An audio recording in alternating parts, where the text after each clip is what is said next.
Hello, my beautiful friends. Welcome to True Crime Wine, whatever day this gets out. It's usually Wednesday or Friday. I can at least say I've been consistent with a video coming out on either of those days, sometimes both. And I let my Patreon family know that I'm going over there to hang out for a wine Wednesday this week. I think it's going to be something that I'm going to want to regularly do, is just like hang out on there and chat and drink wine and possibly like make that on a wine Wednesday. So if that's your thing and you want to come hang out a couple times a month over there, chit chat, have some snacks and hang out, I'd love it. The link for that is in the description. It's a super affordable membership, and the proceeds go to the Sipendale Foundation, which is helping those in need, whether it is survivors or families of victims. Currently, we already have a couple things in the work, and I'm really excited about that and proud of it, and just I couldn't do it without you. So thank you to all of my Patreon supporters. It means so much to me. You mean so much to me. This is just only the beginning of the Patreon journey. So I'm so excited to see all the amazing things that we can do and give back. All right, that's my shameless plug. So instead of a sponsor this week, consider donating and becoming a member to my Patreon. Wine's back. Don't know if you knew that from last episode. I've mentioned it before, but like the biggest thing is that I've been filming earlier on in the day, trying to get it done in the morning. And now I've just kind of pushed back my schedule a little bit so that I can, feel better about having a drink in late afternoon. Which is also why I'm really excited to do like a wine night on Patreon so that I can, go drink there and not have to worry about getting too liquored while we talk about a case, because that's inappropriate. Today's format is another one where we get to kind of go through it together and follow along together and watch clips. I love that you guys are loving this. They're longer. Love that you guys like that. I like the longer format. I like the follow through, and I like watching it with you. So I guess we'll keep that up for a bit. See how it goes. Cheers. All right. I have not been able to get this case off of my mind. I hadn't even heard about this, and I saw a clip show up in my suggested on YouTube. I watched a little bit of it and I became consumed. I'm talking hours, days and days, full days. It's been a lot.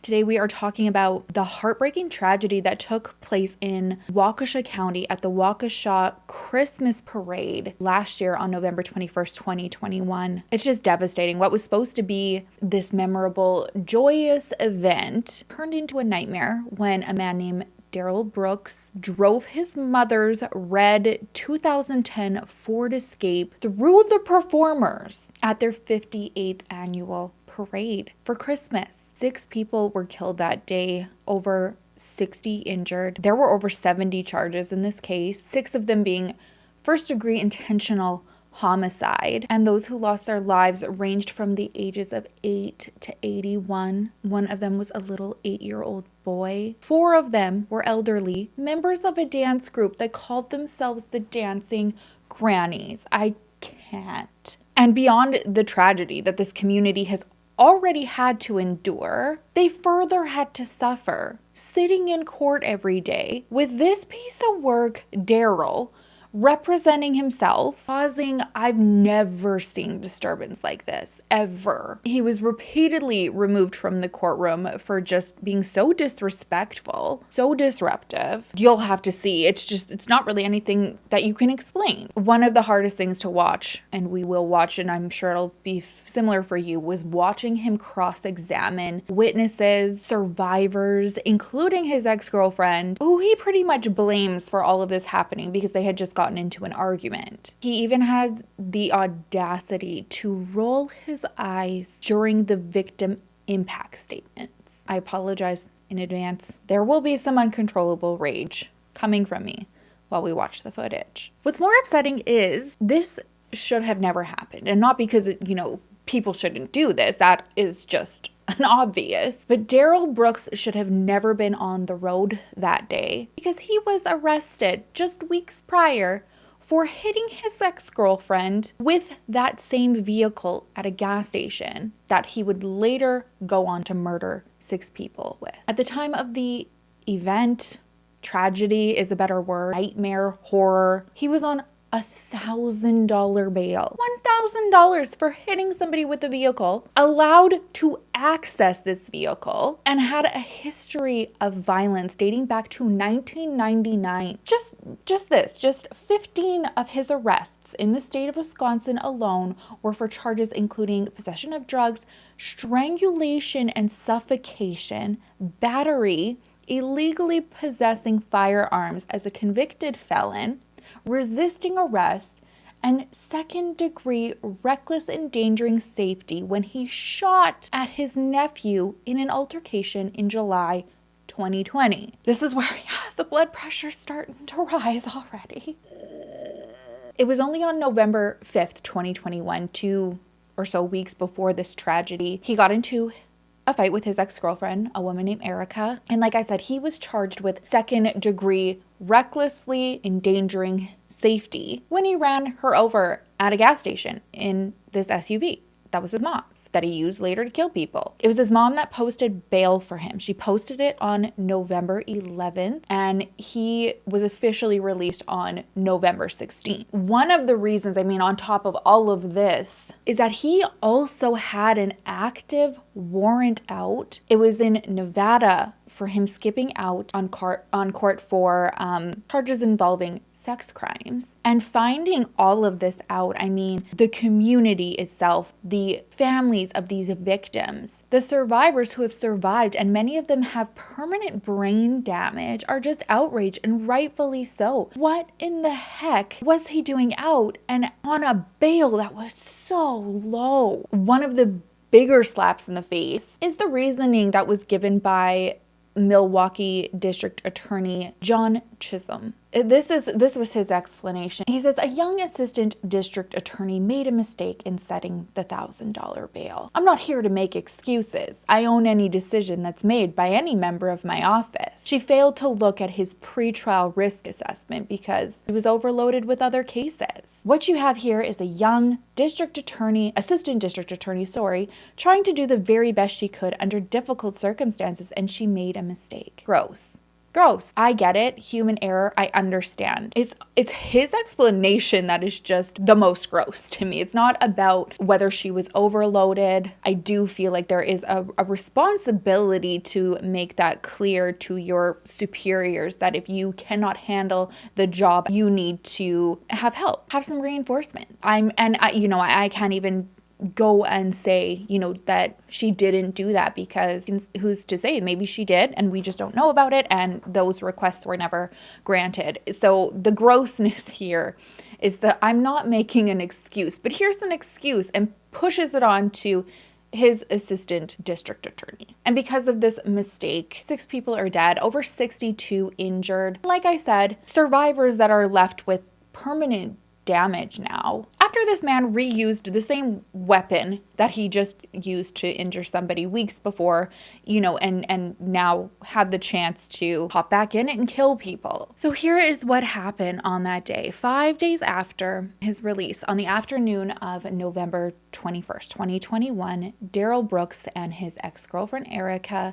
got into an altercation. The relationship is sadly one that did have a long history of violence and abuse. And that day in particular, Erica had already been staying for quite some time at a women's shelter. She admits that she and Darrell were talking over the phone and through text that day, and they did agree to meet up. I just want to make a point that it is not easy to understand abusive, toxic relationships. They're very complicated, traumatic. This couple had been together since Erica was only 15 years old. They had a child together. They'd been together on and off for 15 years, and this was primarily all she knew. So she and a friend were hanging out at a park, and she agreed to meet up with Darrell. Prior to him getting there, her friend had gone off with another friend, and so when Darrell arrived, Erica agreed to go for a drive with him. At some point during the drive, they got into an argument, and he hit her on the left side of her face. At that point, she jumped out of the SUV and called her friend to let her know what happened and for some support. So her friend rushes to her, and Darrell drives up and sees this, throws his car in park and starts yelling at them and gets into a physical fight with this friend. The police were called, but by the time they arrived, he had fled the scene. And what's really chilling is as the police are questioning and getting statements from, or attempting to get statements from Erica and her friends, you can hear on this officer's radio other officers who are at the Waukesha Christmas parade, and it's just chaos. It's horror. They're screaming, begging for backup, just saying there's so many people injured, possibly dead. They need reinforcements like right away. It's really something difficult to listen to. We will listen to it later on in the video. Witnesses who were there described this scene as unimaginable. Fear, shock, and confusion. At first, people didn't know what was going on because there's vehicles going down the parade, but they see this SUV and it's flying. And so many are just like, oh my gosh, like that's going too fast. And then it's when they literally see it zigzagging to deliberately hit people that chaos ensues. But it's very hard to control a situation like that. There were some officers who tried to stop him by shooting at the car, but there's so many innocent civilians around that they could be at risk for getting shot. And people all the way up here don't know what's going on all the way at the beginning of the parade, and vice versa. So it was virtually impossible to warn anybody to get off of the road, off of the parade route, because it happened so quickly. He just plowed through. Like I said, dozens and dozens were taken to hospital. 6 died. The youngest, a little boy named Jackson Sparks, who was only 8 years old. Jackson Sparks was born April 2nd, 2013. Like I said, he was an 8-year-old little boy, and his family describes him as having a unmatched passion for life. He was a 3rd grader at his elementary school, Clarendon Elementary, and lived with his parents, Sherry and Aaron, and his older brother, Tucker Sparks. Some of Jackson's favorite things to do was fishing. He loved catching frogs and really loved playing and hanging out with his big brother Tucker and his dog Kira. One of the things that Jackson and his brother Tucker really shared a passion for was baseball. They played any chance that they could get, whether it was playing in the backyard or with their teams that they were on, or even video games when they were at home. The two of them actually played competitively for the Waukesha Blazers. And in 2001, Jackson was living his best life, had everything to look forward to. His team, the U8 Wolfpack, even won their league championship that year. And on November 21st, it was actually his team, his baseball team, that he was marching with in the Christmas parade. When Darrell Brooks drove his SUV through these little boys' baseball team, he sent both Jackson and Tucker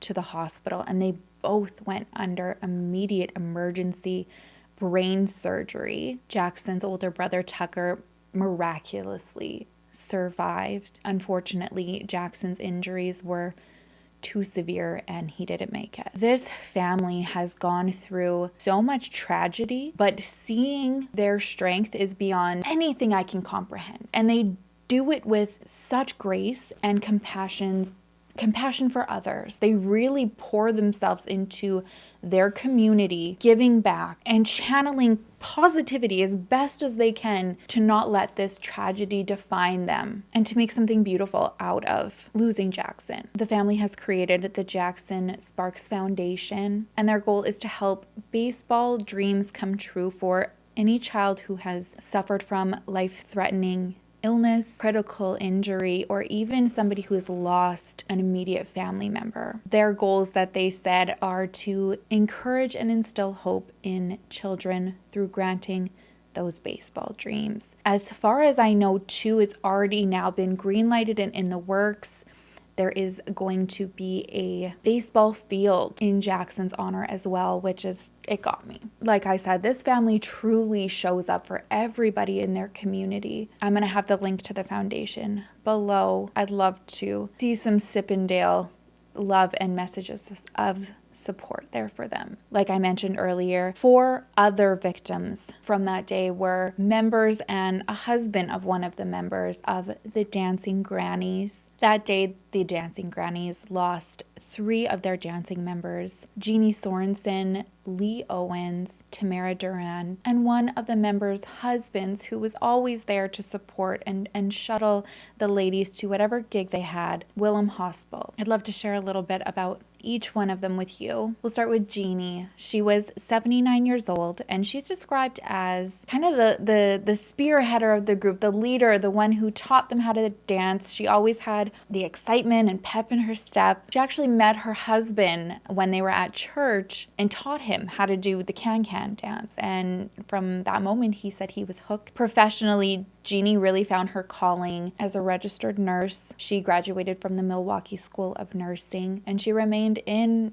healthcare until her last day. On top of her love and passion for caring for people, she also had that same nurturing spirit for animals. Anything from horses to cats and dogs to chickens. She also had a big passion for gardening. And I read that she was a gal who really knew how to throw a party. Family was also Ginny's entire world. And some comfort that her husband, Dave, is trying to find and look at in this tragedy is that if Ginny knew what the outcome would have been, she wouldn't have given up her spot in walking in the parade that day. She actually wasn't even performing. She was just going to ride alongside in the van or the truck, but she decided that she was going to hold the banner that day. And this was usually a task that her grandchildren or other dancing granny grandchildren did.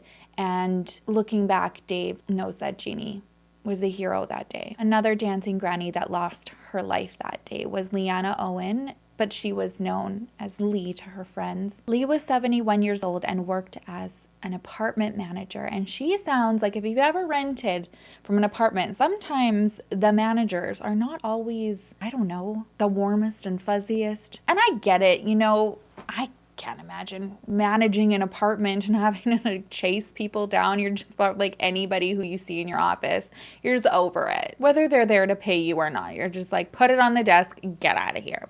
But Lee was not like that. She managed 2 32-unit apartment buildings, and she is described by tenants as one of the kindest ladies, didn't have a mean bone in her body. Her boss, who owned the complexes, said that Lee was really the glue that just held the whole complex and buildings and tenants and everybody together, which says a lot. She just sounds so special. She really wanted to have this connection and relationship and know about all of the tenants that she had. Talking about the grannies, the dancing grannies with her tenants and her boss was something that everybody said just like lit her face up. She was known as being the tiniest and the shortest of the grannies, but being able to keep up no problem. Some of Lee's other passions in life were the packers. She also was a big animal lover who liked to rescue animals that were having trouble being rehomed. She was also a mom of 2 boys and a grandmother. I mean, this group of women just, the dancing grannies. Third official member of the group was brand new to the group. Her name was Tamara Duran. She was a 52-year-old new grandmother. And the Waukesha Christmas parade was actually her first time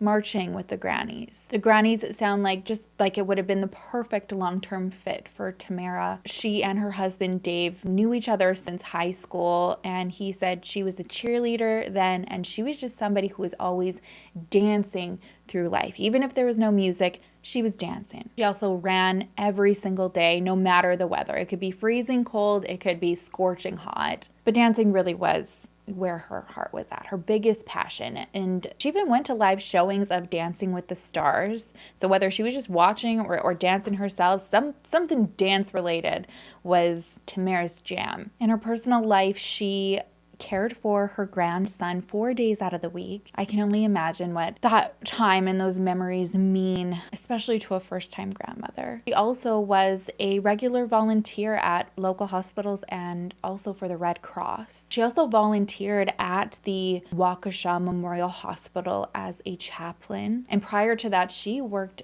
over 17 years as an elementary school teacher. There's just so much heartbreak here.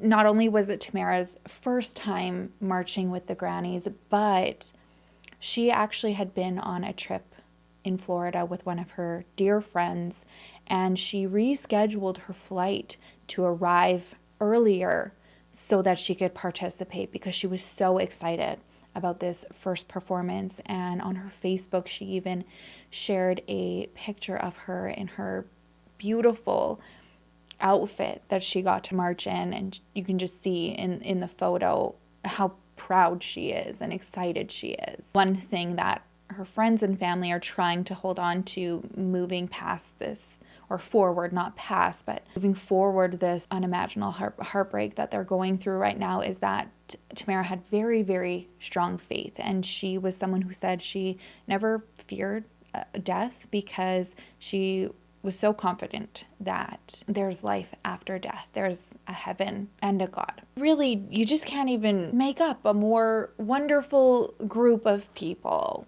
just innocent out there trying to spread happiness, doing what they love. You know, people who've been volunteers most of their life, elementary school teachers, nurses. I can't. And then you have little Willem. He was 81 years old. He was the oldest victim of the parade crash, and he was there supporting his wife Lola. She is a member of the Dancing Grannies, and Willem is somebody who is very well known to the group. He was one of the main guys that was always helping out. He'd be taking the dancers to one event to another, always made sure they had everything they need. If somebody forgot a pom-pom, you know, he was out going to get it and bringing it back for the show. And he still continued to do this and help out, even though Lola had actually retired from the group the year prior. 2020 was her last year dancing with the grannies, but they still loved to be a part of it somehow and volunteer their time. And so he was there to support and help the ladies carrying some of their things, water so that they could stay hydrated on the route, and also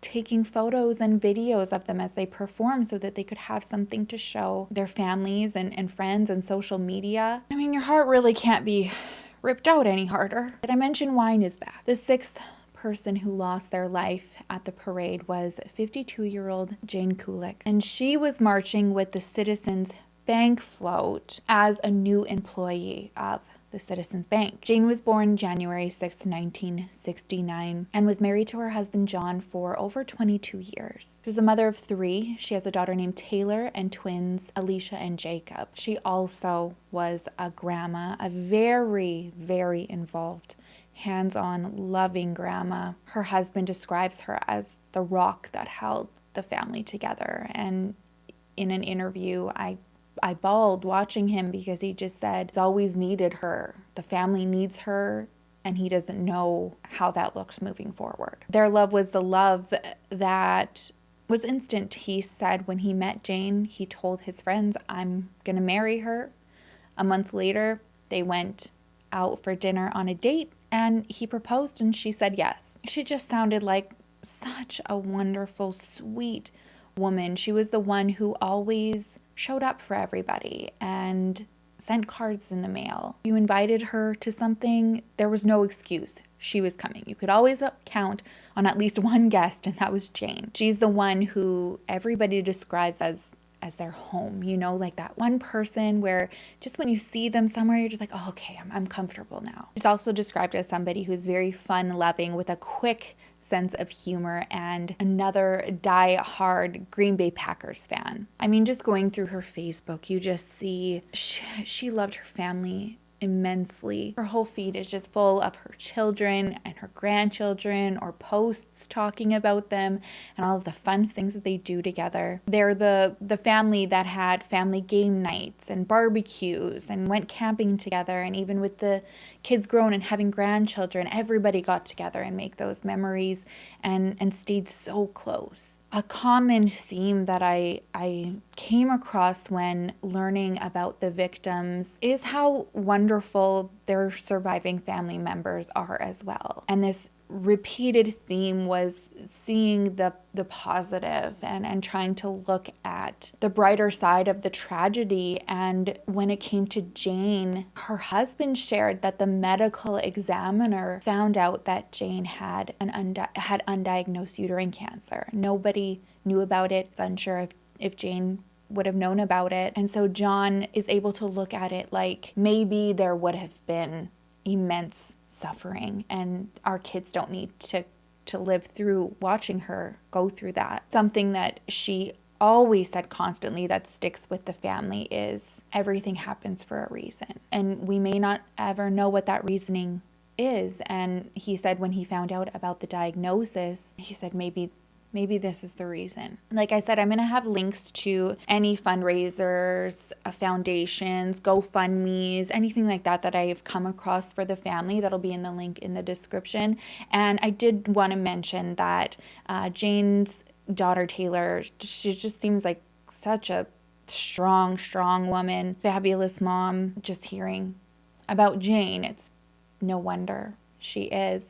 And she's also a realtor. And I know how big referrals are for realtors. It's very obvious looking through her social media that she loves her job, loves helping families. So if you are in the area or looking to purchase in the Waukesha area, go and check out Taylor Kulik's Facebook page. I mean, just even having those likes and shares of a listing or a sale, it helps a lot. I guess going to the theme of trying to look at a positive, Darrell was not able to evade the police for very long. He was quickly brought in. There had been a little bit of time that evening after he had ran through the parade, driven through the parade. He ditched his vehicle and he was running around almost like in the crowd, approaching people, asking if he could use their cell phones to call for a ride. And a lot of people remembered him because it was cold, he didn't have a jacket on, and he wasn't wearing any shoes. So he wound up at somebody's house and was picked up on their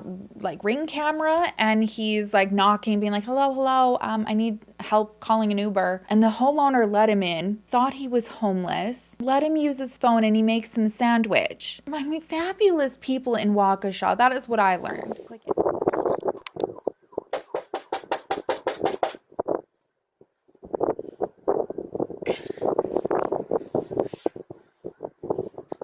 Hey, I called an Uber and I'm supposed to be waiting for it over here, but I don't know when it's coming. Can you call it for me, please? I guess when he's inside, the homeowner can hear him, his conversation on the phone. He's talking to his mom, not an Uber, and he's kind of panicked, saying something happened. And it freaks him out, and he tells him, okay, you gotta go. So Darrell goes. There's no, he has no issue. He goes out on the porch. This guy gave him a sweater because, like I said, he was not properly dressed. And this man's neighbor, who's hearing about what had just happened at the parade, sees this guy there, notices something going on, calls the police and says, I think the person that you're looking for who just drove through the parade is at my neighbor's house on the porch right now. So quickly, police come and they arrest him, and that's also captured on the Ring cam. I don't know. It's him. Yeah.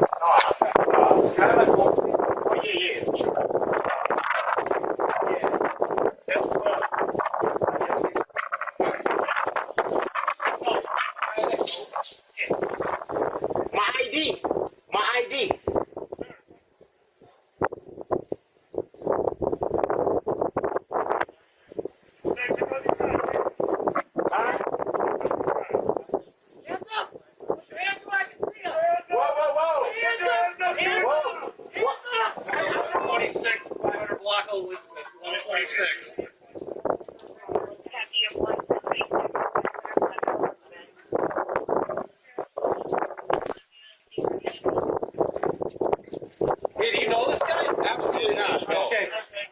Darrell was brought in and questioned that first day and just plays dumb. Says he's just on foot, he was with a friend, doesn't know where his cell phone is, doesn't know where his shoes are, but said that he had them up into the porch, so it must have been when he was arrested. And initially they just kind of give him that they know something went down with him and Erica, and he's not really wanting to talk too much about it, but I almost got the sense that he was like, oh, okay, well, like if this is all we're going to talk about, then I'll give you some. There is video footage of the interrogation and we'll watch it. This is on the second day though, so this is the following day. It sounds like he had been interviewed for quite some time, and this is recorded where he's, again, just kind of going over what happened, but playing dumb, trying to be buddy-buddy, like manipulating the detectives that are questioning him. I had to keep bringing myself back to remember what he had done, because he is just so nonchalant. You'd think he was just talking about the football game that he does mention he was watching. That's how unfazed he is. So I'm just gonna play this. We're gonna watch this, you guys, in 1.5 speed because we can still understand it. I know I had sped up on a previous video and it wasn't as easy to understand. This is. And basically at this point in the interrogation that we're gonna pick up from, if you want to watch this all, this is on Fox 9 Minneapolis. Why does it sound like I'm saying that different? Minneapolis. Oh my God, I'm tripping out, you guys. St. Paul, Minneapolis. Oh my gosh. It's on their YouTube, okay, you guys? And it's called Darrell Brooks interview with FBI Part 2.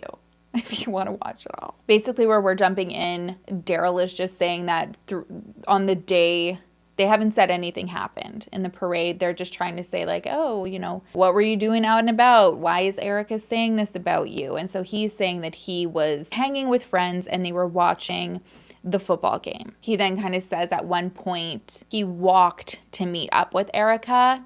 He said he didn't have a vehicle. His mom doesn't. So this is leading into that. Type park or like a park. It seemed like a little creek or something. Well, I don't know if you would say a creek. What would that be? But river? Would that be a river? Does Waukesha have a river? Well, I know it's just a small body of water. It's like, how would I describe it? But there were barricades blocking some shit off here there? No, it looked like in that area. In that area, it looked like a bunch of shit was like blocked. You couldn't go down certain streets or some shit. I don't know, but that park is close to the old girl's house where, that's why I say look. Ridiculous. So he does this a lot. He will not say that he knew there was a parade going or that he had any involvement in being close or a participant in the parade. He's just saying like, oh, everything was blocked off. Like, I don't know what was going on. And then he keeps deflecting back to this park that he walked to or through or by. When our friend was like, you know, your baby mama trying to get in touch with you. And I'm like, yeah, what's up? What's she telling you? What's going on? And she was just like, well, she said she got some money for you. And I was like, why would she tell somebody else? That's what I started thinking at first. Like, why would you tell? Because she'll tell me the same thing. Don't tell people our business. So then when she put it in, when she merged this in, you out here? I'm like, yeah. But I'm like, what's up? Like, yeah, okay, cool. You gonna no, not staying out here like that. I'm watching the game. I'm gone. So she tell you where to meet, or you told her where to meet? She told me where to meet. I said, it's a gas station right here. And she was like, is it a park right there? I'm like, I don't know. Is it a park right here? They're like, yeah, there's a park right down here, blah, blah, blah. I'm like, well, just meet me over there. I'll get the money from you, give you a hug, give you a kiss, and, you know, I'll call you later or whatever. It wasn't supposed to be us hanging out, spending time together. It wasn't that. It wasn't supposed to be that. She got mad because I didn't want to do that. That's why I kind of figured, but like I said, I didn't see her drink. I'm not going to sit here and say, I saw her drink. I'm not going to lie on her. I didn't. But when she started acting like, yeah, you finna, that's when I kind of was like, she probably been drinking. She probably hadn't just stopped drinking, but you was drinking sometime today. I know you was drinking sometime today. I didn't tell her that. I said, yeah, because she's acting too, you know what I mean? Oh, you just think you finna get the money and leave, and you must got some bitch waiting on you, and blah, blah, blah, blah, blah. I'm like, see, this is why. This is why I just should have just watched the game and left, dude. Like, all right, so the fuck, man. So you came out. How did you get out here again? My friend. What type of car did you drive? Oh man, it's like a Kia type of car. I don't know if it's a Kia, but it's a small four-door car like that, in that type of model. Okay. What color is it? Like tan. And was it just the two of you that rolled out together? Did anyone roll out from Milwaukee? No, it was just us two. He said there probably was gonna be some chicks over here. You know, like I said, the Stephanie girl is an older woman. She, you know, likes to party, drink, you know, watch the game. She cooks. Sure. Cool, fuck it, let's watch the game. Shit, I was only gonna probably go to my mom's house and watch the game there, and my mom has to go to work. So I was just gonna be sitting there like this. Fuck it, might as well go. You know what I'm saying? Did he offer you? And at the same time, cool. I can get the money from, that she's been holding for me. Yeah. Did he offer to drive? Do you have your own car? Did he offer to No, drive? I don't. How did you guys I don't own a vehicle. Don't own a vehicle? Nope. Do you have any car you can drive at all? No. I have license. So you have a... I do have license, but no vehicle.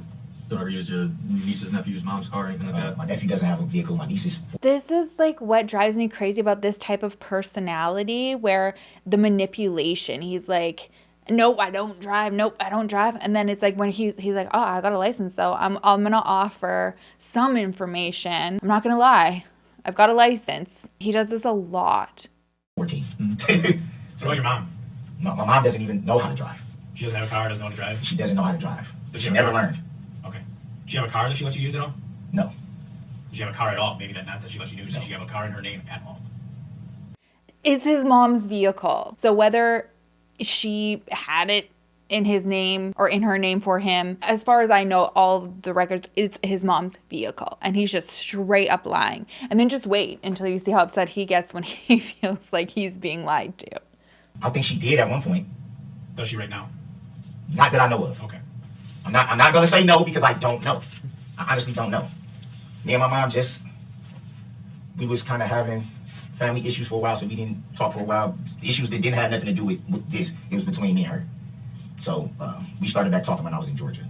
So whatever she had going on when I was on the West Coast, coming back to Milwaukee, I don't know. But I can tell you this. My mom is 60-some years old. She's never drove. She doesn't know how to drive. She doesn't even have a license.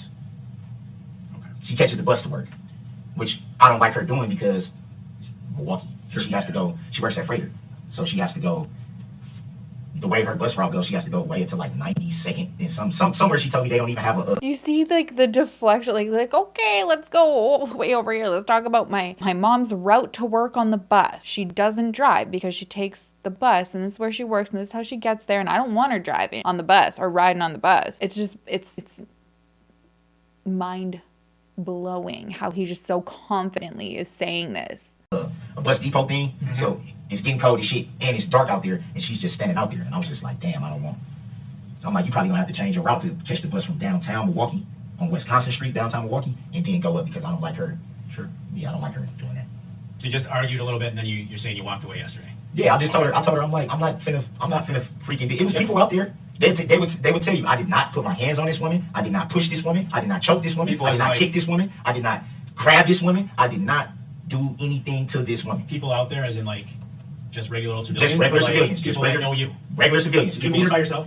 I met her by myself. No one from the house went with you? No one. And there was people walking up and down the street. Like I said, it was people out because it was daytime, so it wasn't like we was just in some secluded area where it was just me and her. Mm-hmm. It was people out there, and But anybody that knows you or knows nobody her? that knows me. Nobody that knows me. I don't know if it was anybody around. Not only is he denying that he physically assaulted Erica and that he didn't do it in a vehicle, doesn't have a vehicle, but he's saying a lot of people were out and they didn't know, a lot of people would have seen this and nobody came up and said anything. So you can see how the investigators, they're like slowly trying to lead him to being like, oh, well, we're out, hey? I knows her, but I know people were walking up and down the street. People were walking around that park. Sure. It was like, basically, we were out in public. Like, if we was out in public, if something would have happened, people would, what the hell? Like, where was we going to go to not be seen? All right, so I might have missed this. You touched on it. You were at the gas station or the park? I know the park's nearby. You met her at The gas station. No, I met her at the park. The gas station was by the area that we were in. The gas station is by that park. Yeah, I'm just clarifying. Yeah. Okay. Which car were you in when you met her at the... I didn't meet her in the car. I walked right over here. I walked right over there to the park, and she was standing, like, right wherever this entrance to this park is. Like I said, it was people everywhere. So yeah. Anybody would see us standing out there. She was standing right there waiting for me. I walked up, gave her a hug, and she was just like, well, my friend has my purse, so I don't have the money and all this. I'm like, so you had me come way out here? Like the power play or something? That basically was like, yeah. Yeah. Okay. You basically, you see how fast you caught on to that, and I'm just like, you had me come way out here? I ain't even supposed to be around you like that. You had me come way out here to meet you? For you to try to play and shit like this? I said, no, man, I'm gone. Yeah. So I'm out. It was daylight when you met up with her. Was it still daylight pretty much when you walked away from her? Yeah, it was daylight. This was broad daylight. That's what I'm saying. Like, people outside, everything going on, people walking around the park. I'm like, anybody would have saw us talking. Anybody would have saw if anything happened. Mm-hmm. Anybody would have saw if I did something to her, she did something to me, if I ran from the scene, if I did this, anybody would have seen it. Do you know how she got out here to meet you out here? She didn't say? She's apparently been staying out here. Okay. So This is what she told our mutual friend. I don't know if that's true. All right. I haven't talked to her and haven't seen her in like almost a month. That's fine. So I don't know. You said you don't know where your phone is. We're talking your cell phone, right? Yeah. You're not sure. Did you leave it? Do you keep that with you? Is that your phone that you have with you all the time? Because you seem, I don't know where it is. I don't have it. You seem confused. It's missing. Is that something? Yeah. Well. Yeah. Like if you go somewhere, do you take your phone? Absolutely. My mom just got me that phone. It's my first ever iPhone. Okay. I don't know if she was using it first kind of thing, but she was just like, I got a surprise for you. I never had an iPhone. Hopefully we'll find it for you. And that's the number with the 610 if I had to call you after today, the 610 whatever. Yes, sir. Okay. Yes, sir. That's why I was asking him. I said, man, when I told them, I said, look, y'all reaching for my ID. That's why I said, how can y'all not find my flip-flops or my phone?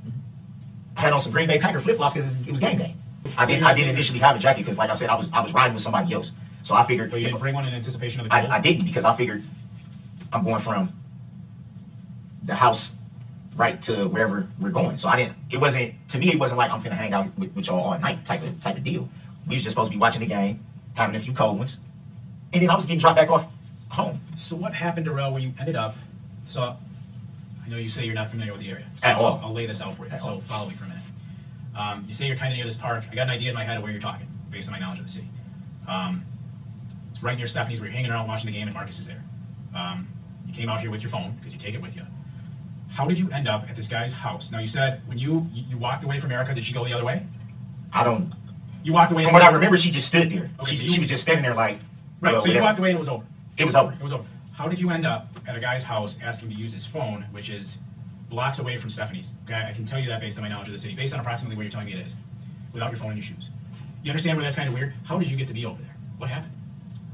Yeah, but what basically happened with that was when I got back over here by old girl house, I just said, because I don't really know Stephanie like that. It's my friend's friend or partner or whatever the case may be. They was getting into it about pretty much the same thing that I was getting into it with Erica about. I was just like, him. Who's him? Marcus. Him, her, and whoever else, Stephanie. Was there anyone else there other than Yeah, at her house, yeah. Okay. A few girls that I didn't know. The circle answers. They're like, how did you get from your friend's house where you're watching the game to this random person's house where you got arrested? And he can't give a straight answer. He just goes in circles and takes these guys all around the block. And the interrogator's like, okay, let's back up. You still have not answered how you got there. I know you're upset about your girlfriend not giving you money, but that wasn't the question. And he just goes in circles like this for, oh my gosh, probably about over 10 minutes, where he's just tries to be led back on track about talking about how he arrived here, and then it's just like 9,000 other stories and diversions left, right, and center. So he does this for a really long time, just repeating himself about his flip-flops. He doesn't know where they are. His phone died, getting in a fight with Erica, his friends fighting, and it's a mess. And then the investigators keep taking tidbits of what he's saying and bringing him back to certain things, and they're dropping little pins, and they'll keep bringing up, okay, so when you met with Erica, then there were a lot of people around, and then he'll go in, oh yeah, there were a lot of people around. So, but he always uses as those are like witnesses, like that he didn't assault Erica. And anytime the investigators want to know more about these people, he's like, I don't know what they were doing. There's just a lot of people, and see, if someone like I would have had a witness if I did this and nobody called. It was just Erica. So they let him go on for, like I said, like 10, 15, 20 minutes. And then they start to tell him that things aren't adding up and they're not buying what he's selling, even though he feels so confident that they are. You don't have a car, so Marcus had to bring you out. You don't own a car, your mom doesn't own a car, right? So Marcus had to bring you out. So why did we find you with a car key in your pocket? It wasn't in my pocket. I don't even know where they said that was laying on the ground. That's yours. Yeah. It should have been by my ID. Yeah, it's yours. It's your car key, okay? Because it goes to a Ford Escape in your mom's name covered in Waukesha. Okay. Listen, Darrell. I'm trying to be as open and honest with you as I can be. You know, I'm Christian too, and believe me, I'm not perfect. And neither are you. And I'm not calling you a terrible man. I'm not saying you were out yesterday hunting, and just let me finish. But you did not walk to that house. You did not walk to that house. You did not come here in a tan Kia. You didn't. And who? You did not come out here in a tan Kia. Okay? You got a key in your pocket to a car, your mom's name. Okay? And that key works for that car. For the love of God, Marcus. For yourself, for your family. You know what happened yesterday. For the people. Tell me what happened. With what? With the car. What am I being With your investigated mom's for? car. You're driving goofy, people called in, you drove out of there in your mom's car, the red car, you're driving a little silly, probably because you're pissed. You met up with Erica in the car at the park. Now initially I believe you told us the gas station, do I have that right? And then you changed it to the park. So that's an No, I said the house was by the gas station. When you said what was by You said you went Walmart. and it was by a gas station, that's where you met her. No. I said I met her at the park. Okay. I agree. You met her, You said. you met her at the park in your mom's car. A red Ford Escape. She got in, you talked, and what you're telling me seems pretty consistent, that there was nothing physical between the two of you. No, I didn't. No. But you met her in the car. I didn't put my hands on her or nothing. But you met her in the car. What's going on, man? Asking you a question. Just You were out there just tell driving me kind what's of going crazy. on. Some people said you were driving kind of crazy. We got reports of it. You got the key, you got the car. Did you take the car or did your mom give you the car? I know you know what car I'm talking about. I just want to know. So people now this reported, is- all those okay, people out there no. reported that car driving a bit erratic. I know what you're saying. All I'm saying is this. We all been straight up with each other. You knew it was more to what you was asking me yesterday. Didn't know That for would sure. explain the FBI and all that, right? They're not here today. So if it's that big a deal, you don't see them here today. Come on, Kurt. Hey, we been. Come on, Kurt. He's just pissed. Like this, I don't know about you, but whenever I watch like the mic drop times of interrogations where they like show their cards and the person they're interviewing thinks that they've been running the show the whole time and then they're not, I'm like cringed for them. Like, you were so confident they were buying everything and then he's just like, we were straight up with each other. Like, come on, Kurt. No, you weren't, Darrell. Good for you, Kurt. You guys met in the car? In the park? We been cool, Yeah, that's all. man, the whole time. If I did something Yeah, wrong, that's why they were here. But do you see them here today? They're not here today. yeah, but y'all lied to me, man. You made it seem like they just come for no reason. Well, here's the thing, Darrell. And I'm like, what if it's Listen to today? me for a minute. I I can give you a clean slate here. I apologize. Because you have lied to us as well. Because you came out here in the red Ford Escape. Okay, that is what you came out here in. You had the key, right? So what I want to do is try to give us all a chance to reset. You understand what I'm saying? Start over. Because you're not giving us an accurate story. You didn't ride out with Marcus. You had a tan car. You said your mom doesn't have a car. I just told you we've disproven that. All right? I don't know what kind of woman she is. I don't know what y'all been through. But you were seen in the car driving kind of acting a fool. Okay? In basically the same area that you've already been able to. I'm sorry, I just have to stop there. I've watched this interview before and it just never gets old when he's just like trying to be relatable and he's like, you were just trying to be out there acting a fool. Kurt, stop. Describe to me. I'm just trying to figure out how and why it happened. What made you tear out of there? What made you so mad where you're like, fuck it, and you raced on out of there? And then people go, man, he's driving around here kind of fast. All I want to know, like I said, y'all been cool with me. Am I charged with anything? That's all I want to know. I'll tell you anything you want to know. Right now, Listen. you were driving a bit So, reckless. listen, Might be a little bit loud. listen. No, I don't drink. You said you had a couple cold ones during the game. No, yeah, but I'm saying the hard alcohol is not my thing. I was not drunk when you get the book. Right, so what had you so mad? Because you had your mom's car. Or I don't know if you use it. Who uses it? You got the key in the car. Is it hers? Is it yours that she lets you use? Let's clean that part up. Whose car is it? It's my mom's car. Okay. How often do you drive it? Now it's his mom's car. Mom doesn't drive, never drove, has a license, takes the bus to work. He doesn't like that because there's not a bus shelter. He wants her to find a new route so that she doesn't have to be on the bus to get to work anymore.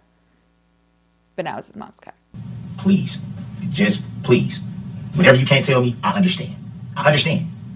All I want to know, just so I can have a peace of mind, just for my girls, man. What am I looking at? Well, the fact you were kind of racing around up and down the street. That's the first part. Right? So, we're not quite there yet. I'm trying to figure out if I've got all my facts right first. So, this wasn't a three-way call. Let's back up to there for a second. How did you come to meet her in the park? So y'all can't tell me nothing? Well, you were driving. So Darrell, they go back and forth here for a while, just again saying now it's a new circle that they're talking in. He keeps asking, you know, like, what am I looking at? I want to know what I'm facing. And he says, so I know what I'm giving up. He also says, you know, that they haven't been very fair with him. He's been sitting there for hours and they haven't been straight with him. And it's just like, those are one of those moments where when I was watching it the first time, I remembered, like, sorry, you're sitting here feeling betrayed. You have over 60 people over at the hospital right now.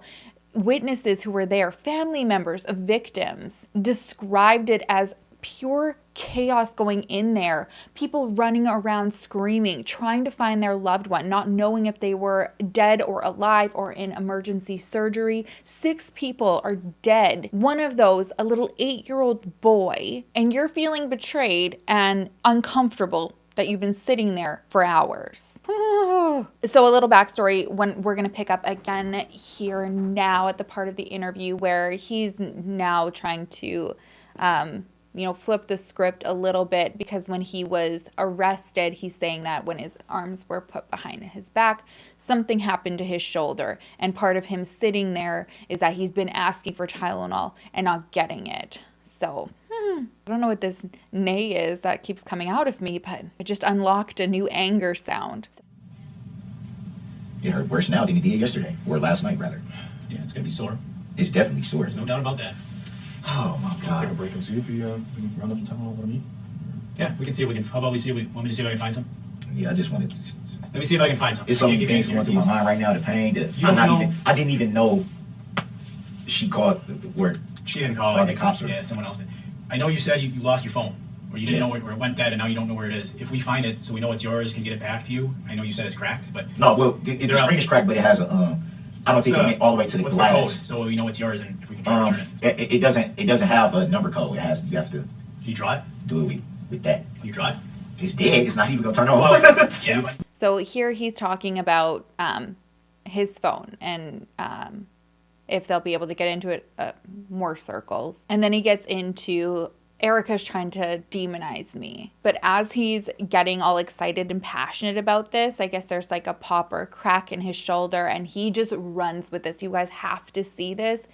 It's not really, it doesn't really like pertain to the case and stuff like that, but just to see his character here and the theatric. This woman, man.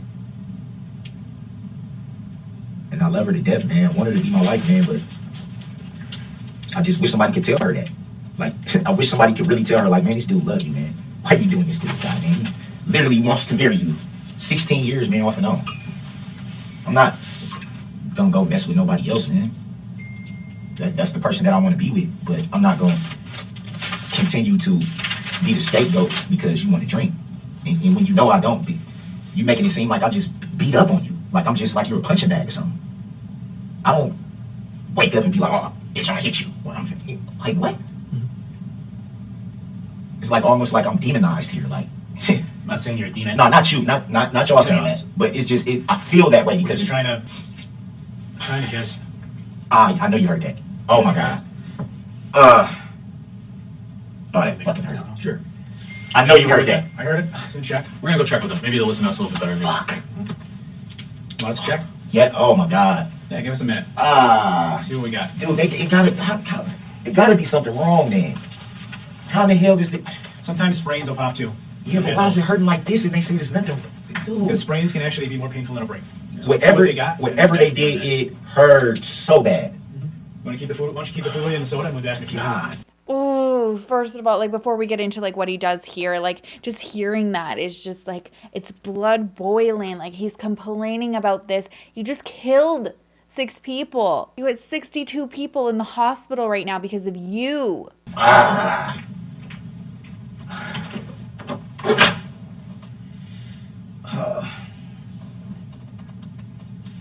You guys, like, door closed, hear them walk away, he stops and he starts to rifle through the paper to see what information they have on him.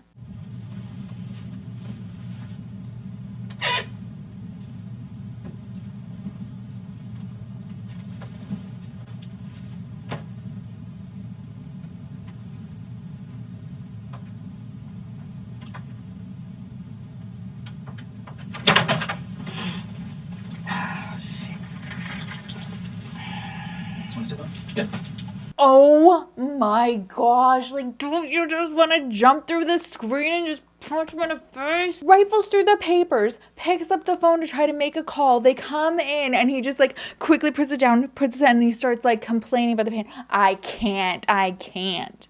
So the one officer, he goes off on the hunt for some Tylenol, and then Darrell and this other officer are talking a little bit, and he again just kind of keeps going through this like, oh, I don't know why you guys didn't tell me. At one point he kind of suggests that he knows that maybe somebody else was driving the SUV.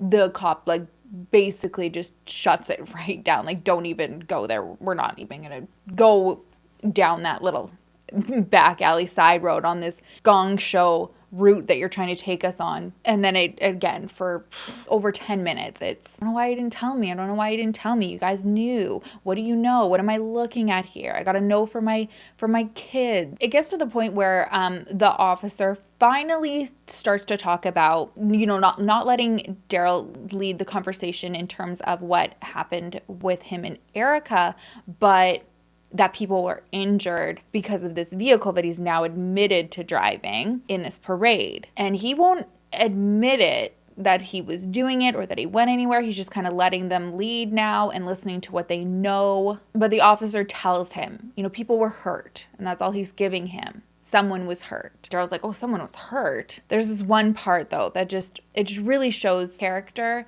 and how much he really doesn't give a shit about anybody else but himself. And he makes a joke about his shoulder after learning about these people's injuries. She's a good woman when she's not drinking. It's not about her anymore, Drew. I know, and I believe that she wouldn't be in this position if you hadn't talked to her. I believe that. You have to put the picture down. You have to. The stroller. That's a stroller. Yeah. So a kid got hurt. Yeah. A kid. Yeah. Bad. You said a lot of people got hurt. Checked out, yeah. A lot of people got hurt. To me, it's a pretty good injury if a doctor's got to check you out or you got a broken leg. Yeah, so what do you call my shoulder? I'm just making a joke, but yeah. I don't know. Well, I want to believe you're the man you say you are, girl, but I'm not laughing because there's nothing funny about this. No, I was just saying. No, it's not. It's never been that to do. I don't take my life as a joke. I don't take my life as no joke. Speechless, no words. When I open my mouth, there's none because I want to throw up. Like, what do you call my shoulder? He was just shown a photo of his car blowing past, so like you can see it like in the wind, and a stroller right there. For context, that he was speeding down a parade full of families and people out trying to enjoy themselves, and he had absolute disregard for all human life, no matter the age. And then he makes a joke about his shoulder hurting. I don't want to show any footage of him actually driving through the crowd, but I do have a clip of just to show how fast he was going, and you can see like him in the parade route driving past people and how fast he was going.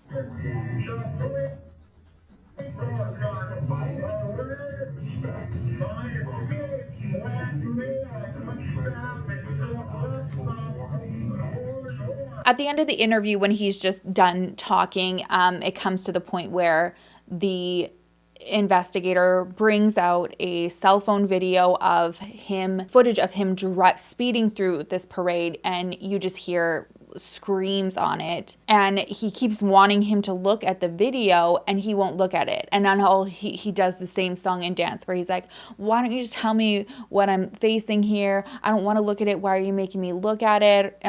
You lied to me. You knew something was up. You haven't been honest with me. And he doesn't end up looking at this video. It didn't matter though. It didn't change the outcome. He was charged with 70 different charges. His trial just ended this month. We are in November 2022. And if you think this interrogation was painful, just wait. Like, oh my gosh. He tried to turn these proceedings into the Darrell Brooks show and just tried to cloud the people whose lives he took and the survivors that he's permanently injured, and does not give a shit. Now, initially, he had a defense team doing their best to give him a fair trial. They even requested that the trial be moved locations just so that there wasn't bias in the community. They also requested that there be a new judge. The location wasn't changed.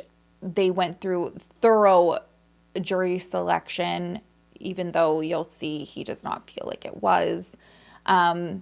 But the judge was changed. The new judge that was granted was Chief Judge Jennifer Doro. And holy Hannah Montana, if I were the other judge that was supposed to rule on this, they must have been thanking the heaven that he didn't have to deal with what Judge Doro did. And this woman should rule the world. I've never seen patience like this on somebody. So this is his request to represent himself in this trial, and there was multiple attempts from Judge Doro to, let him know how big of a decision this is, and that he has a good defense team, and he deserves to be equipped with everything that he is being offered for a fair trial. And no, Darrell is the smartest guy in the room, in every room that he's in, and that includes this courtroom in a murder trial with 70 charges. Right, good afternoon. We are here today to address the motion that was filed by attorneys Perry and Keyes last week, the motion to withdraw. I do want to make a brief record that I met with the parties, the attorneys only, at 12:30 today, just to go over what I would call some scheduling, housekeeping matters related to this case and the motion before the court.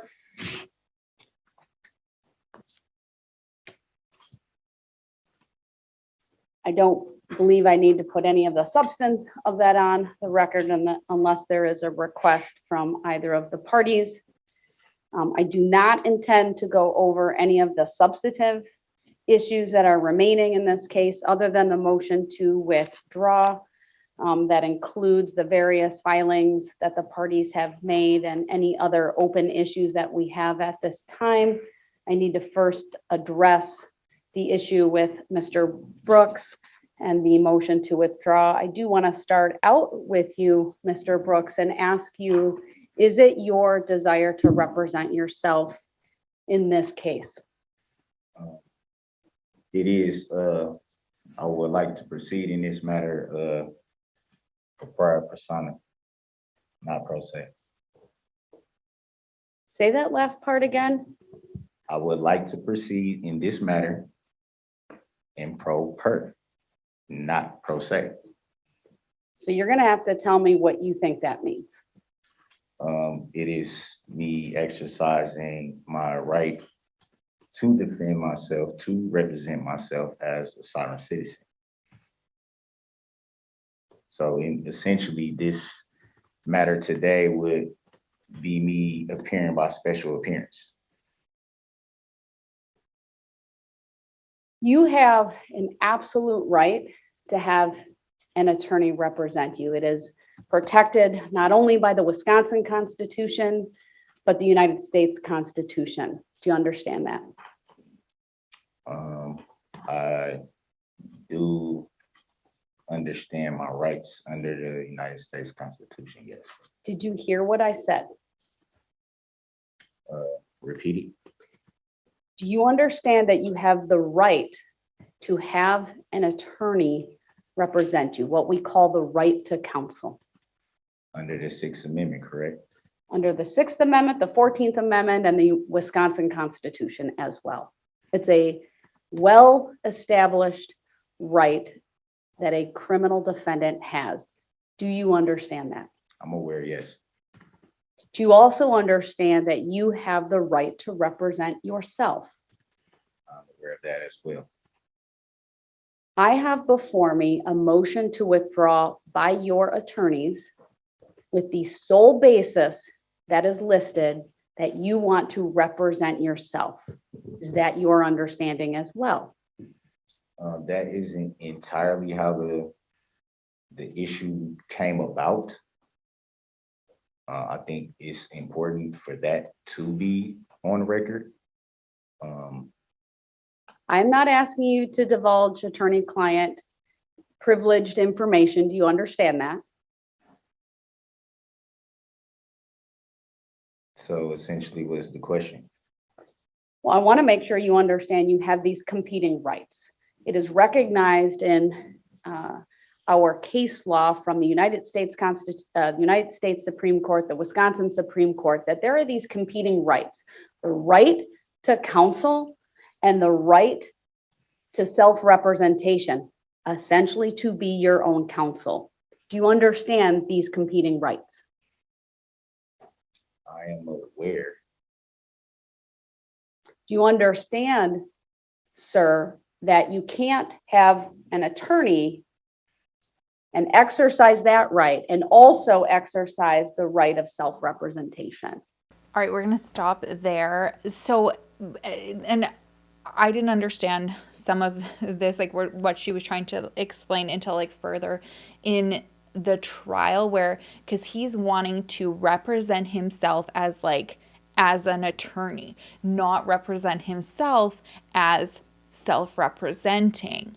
So he wants to take on this like different persona to represent himself. And so anytime they refer to him as Mr. Brooks in the trial, he objects and he's like, I do not consent to being called that. It's, oh my gosh. So I just wanted you guys to see that part. So then the first day of jury selection shows up, and he's saying, in here, he understands he wants to self-represent. He doesn't want his lawyers, despite Judge Darrell saying multiple times that she doesn't recommend it, and that, not that she doesn't recommend it, but that she wants to make sure that he knows and that he's getting rid of his right. So we're just going to watch a couple clips of the first day with jury selection. And this is where, Darrell, not that he's ever going to admit it, but I think internally realizes he is not the smartest person in the room. He does not know what's going on. And he's trying to just object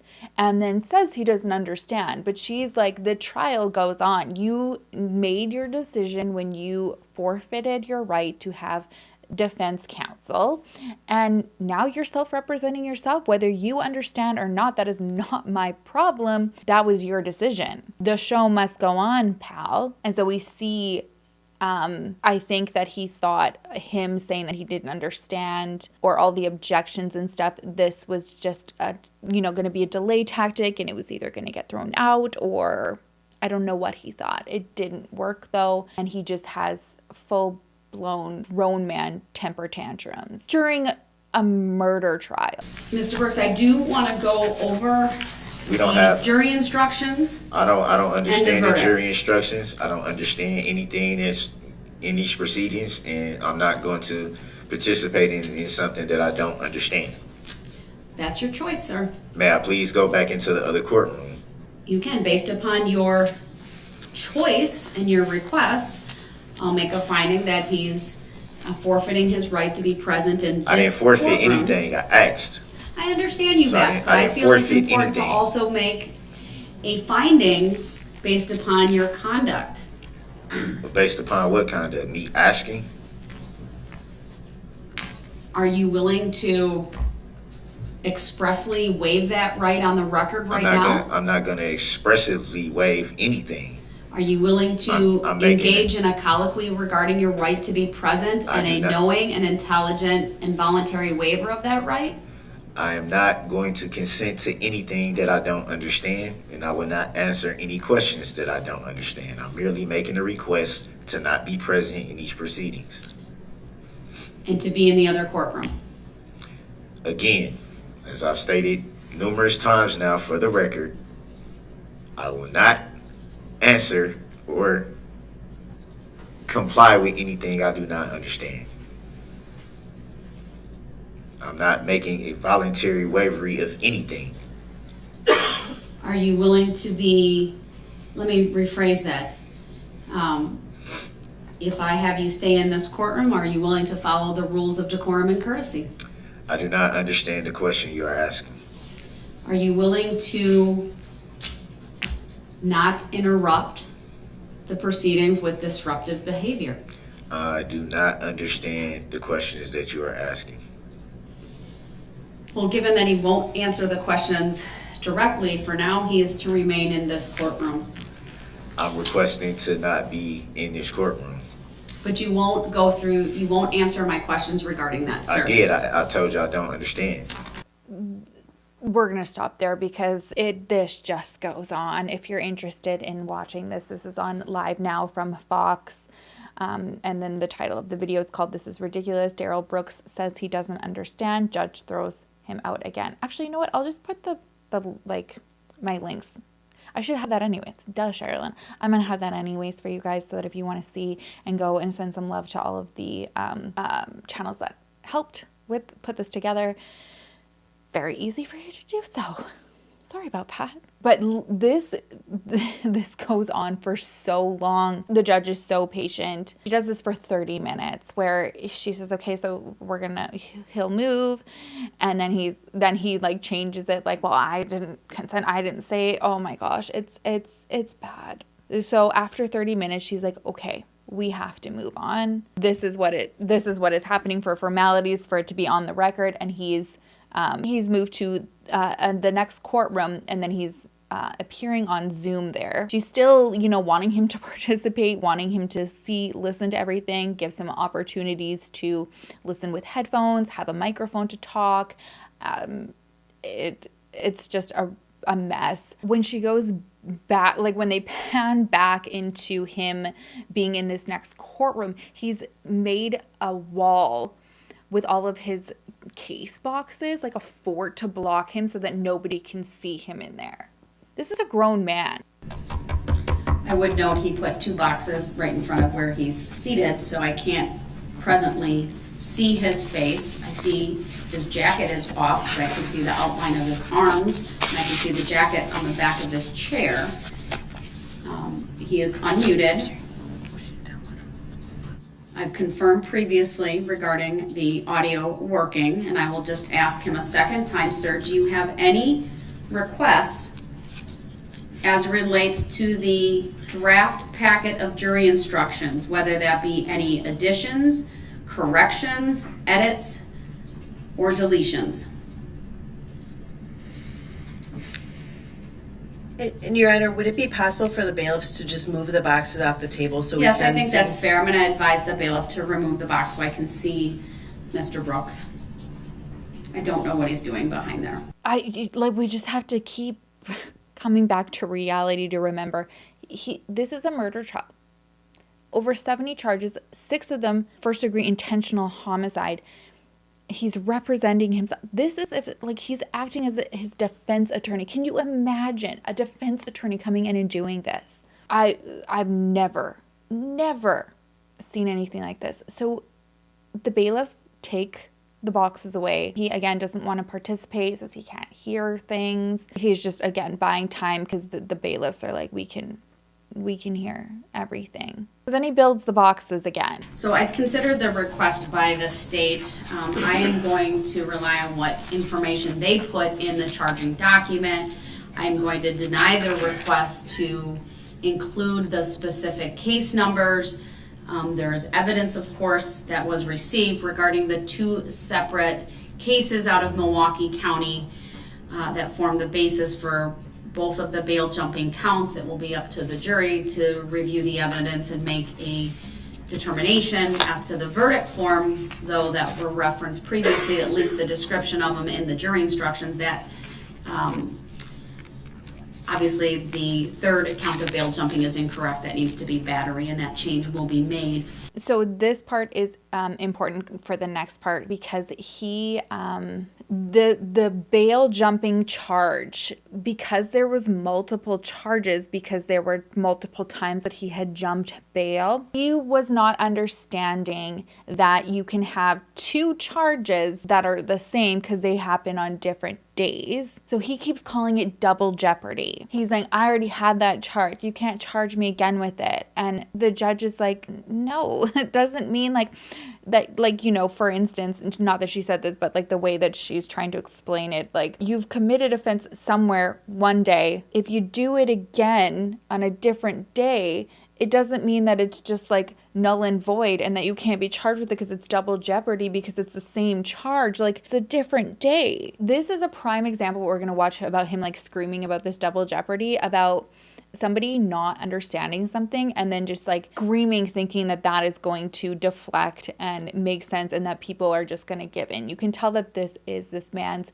demeanor. If he doesn't get his way, he just screams and yells, tries to manipulate. And just hearing about like the history with his ex Erica, I think that he feels like that's super easy to do, especially with women, and definitely met his match with Judge Darrell, especially because she doesn't play into it. He doesn't get the response of her like screaming and fighting and going on the attack and giving him rights. So he's just making a fool of himself.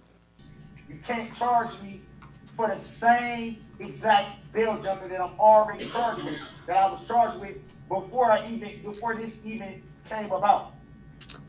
Sir, the bail jumping charges in Waukesha County are based upon your violating your bail while in Waukesha County by driving through the Christmas parade and allegedly killing 6 people and injuring 61 others. Okay. That's the distinction. Again, there is no distinction. It's the same charge. It's the same offense. It doesn't mean it's the same factual basis, sir. He is not charged with bail jumping with the data violation of November 21 in Milwaukee County anywhere. Further, the double jeopardy prohibition would prevent him from being convicted twice, not charged twice. All right, so we've addressed that, sir. What other requests do you have as it relates to the jury instructions? I want to know why I'm even charged twice with the same thing.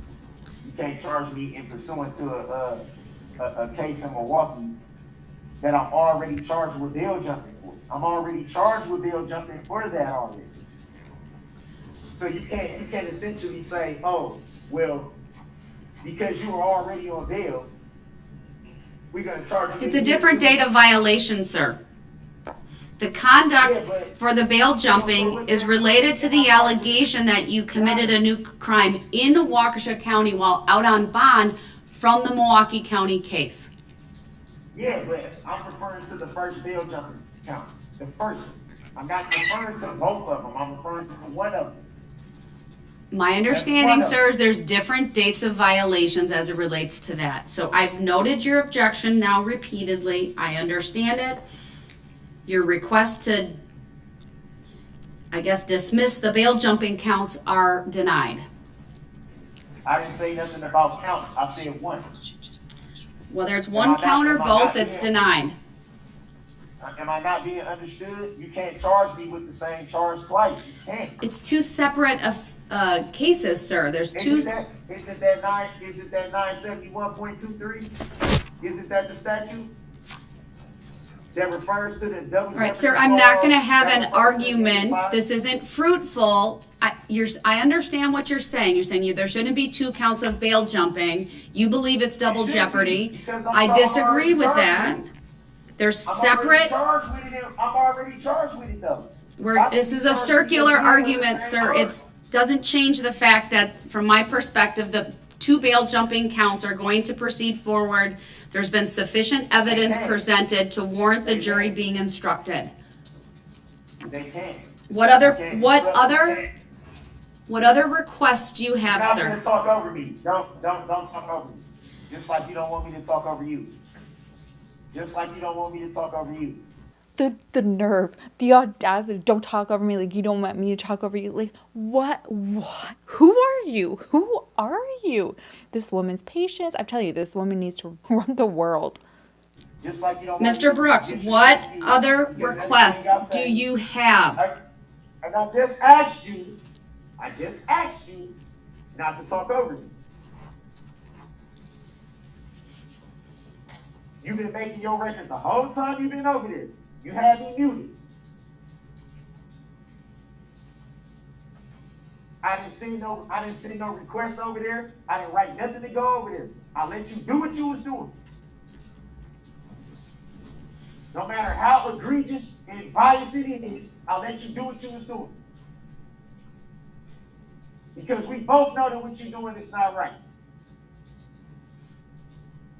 Mr. Brooks, I'm going to refocus your attention to the jury instructions. All of your objections are noted. I understand that. If you can't answer my question, I'm going to move on. You can't. I haven't given you consent Just like All right, I'm gonna mute him once again. He refuses to answer simple questions regarding if he has any requests. He just made an argument regarding the bail jumping, so clearly he has an understanding about the law as it relates to that. It may be a misunderstanding about the law and double jeopardy, but he made an argument. I've denied it. I'd like to know if he has any other requests. This woman is, so she, fair, you know, like she's like, I made a note about it. I'd still like to know if he has anything, because we're here for jury selection. That's what we're talking about. But you're trying to deflect to get this thing thrown out, and it's not working. So she again, I would have just muted him for the rest of the trial.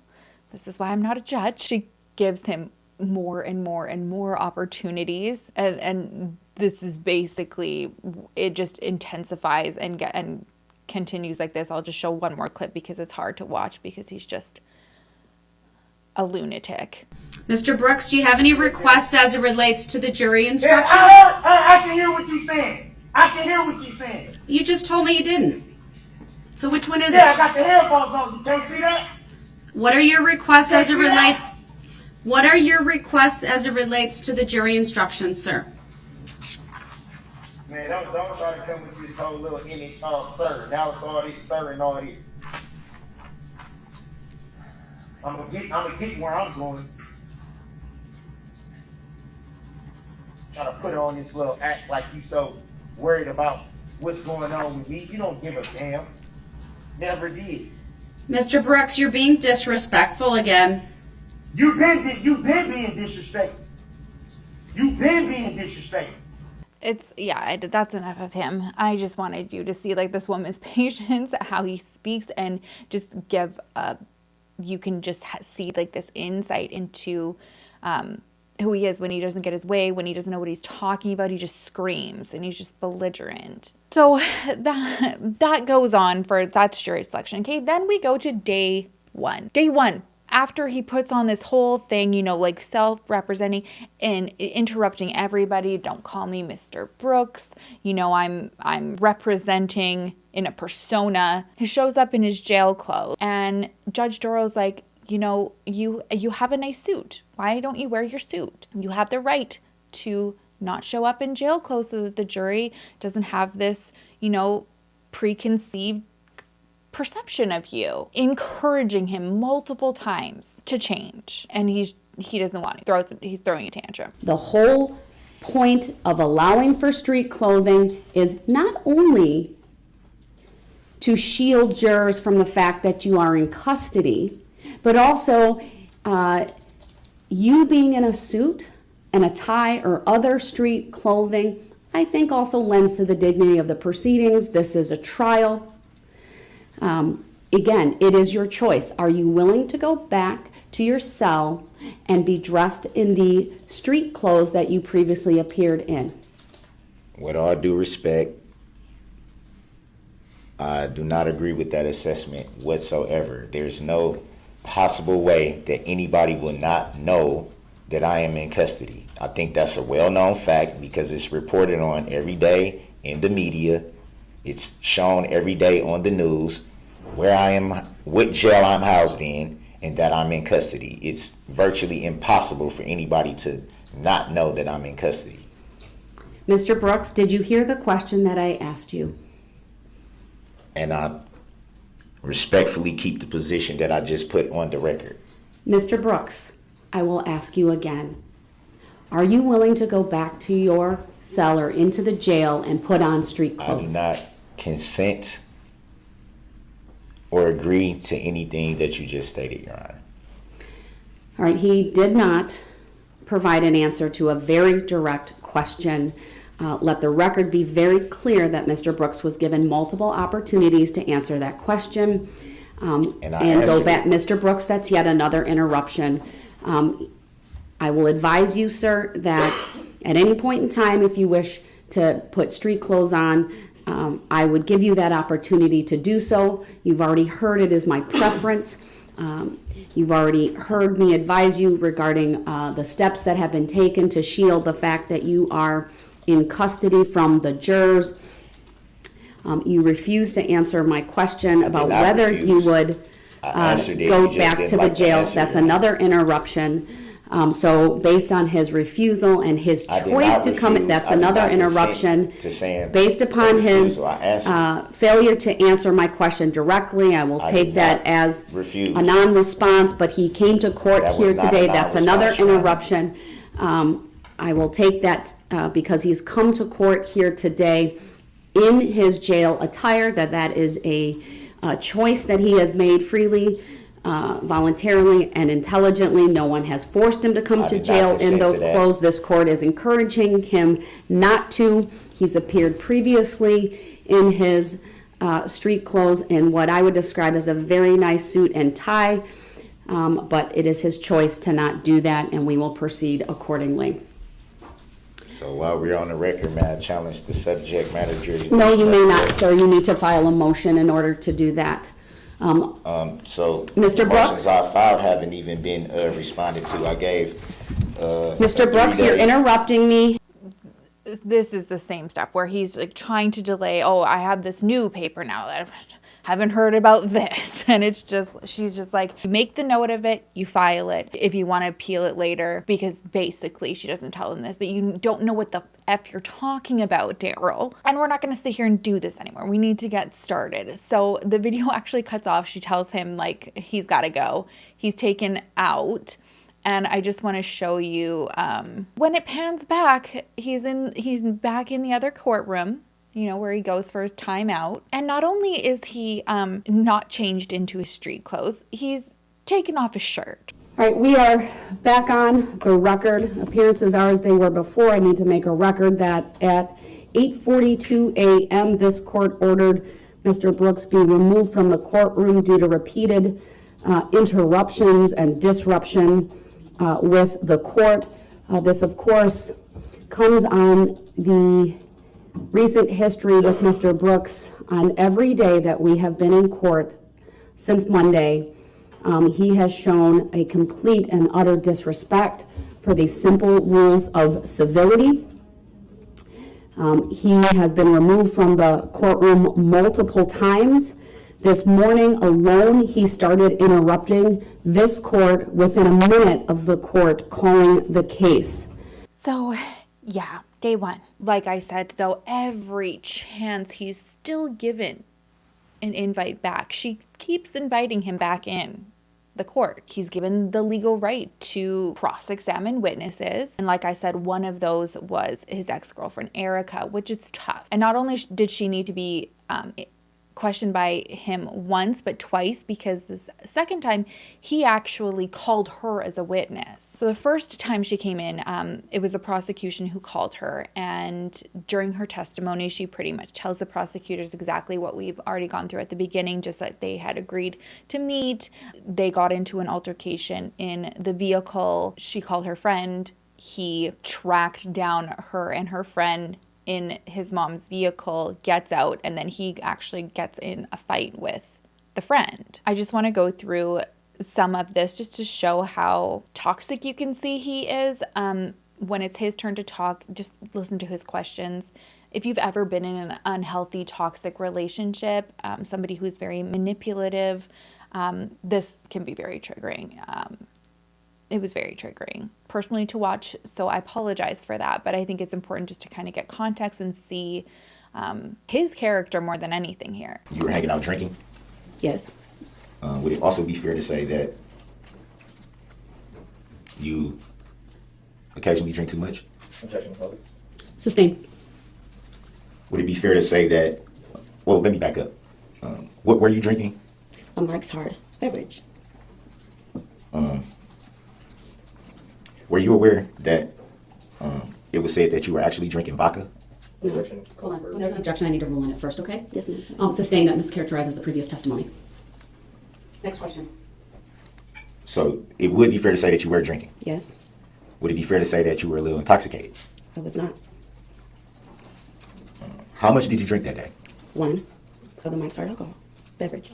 So what I think one of the things that really like upsets me in this is almost his opportunity to get her to admit that she was drinking or whatever, because you could tell in his interrogation video that he brought up that she was drinking, and he didn't like that. He doesn't like if she's drinking, and he, you know, made that very clear, like, oh, I don't drink hard alcohol and I don't want her to drink it, and I could tell that she had drank it, and then he's trying to say that she caused a scene because she was drinking.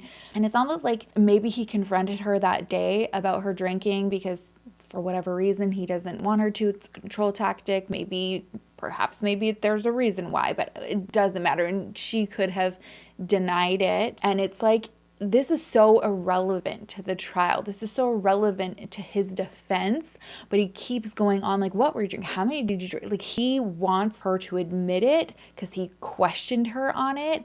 And it's just like, it's really tough to watch, because this is him trying to control her still in a trial, cross-examining her, getting her to talk about her drinking.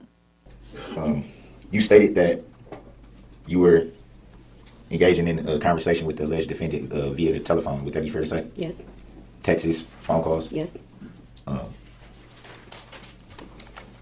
Were those texts and phone calls of what nature were they of? Me and Mr. Brooks were arguing throughout the day. In the texts and phone calls? Yes, we were. If the conversation was argumentative, why would you agree to meet up with the alleged defendant? I do not know. Do you recall how the meetup was supposed to be set up? I don't recall. Did you at any time ask the alleged defendant to meet up with you? Well, I told Mr. Brooks where I was. Did you at any time ask to meet up with the alleged defendant? No, I did not. So it would be fair to say that the alleged defendant just came where you were?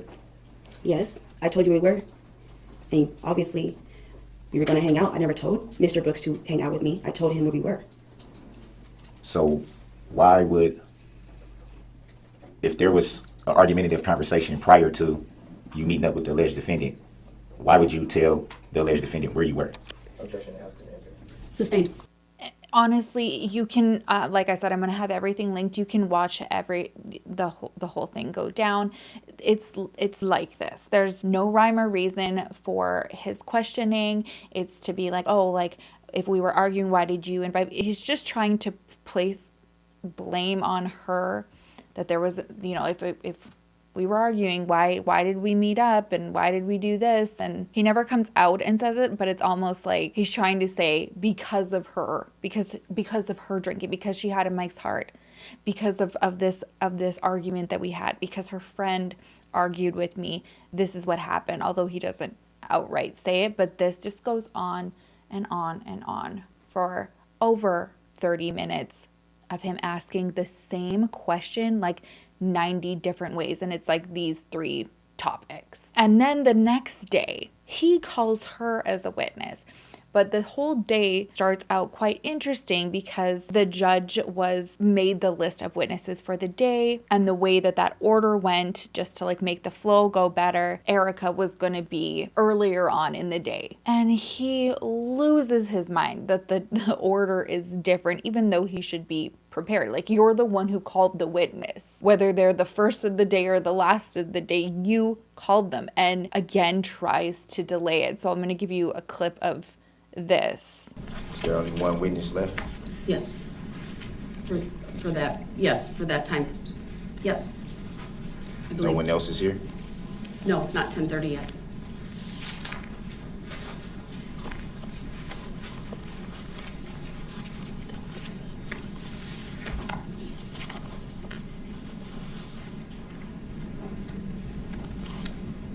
Who's supposed to come at 10:30, right? Call your next witness, please. I don't have that list right at my fingertips. You said what happened? I don't have that list right at my fingertips, but I know there's a witness available, so please call your next witness. Can I be provided that 10:30 list?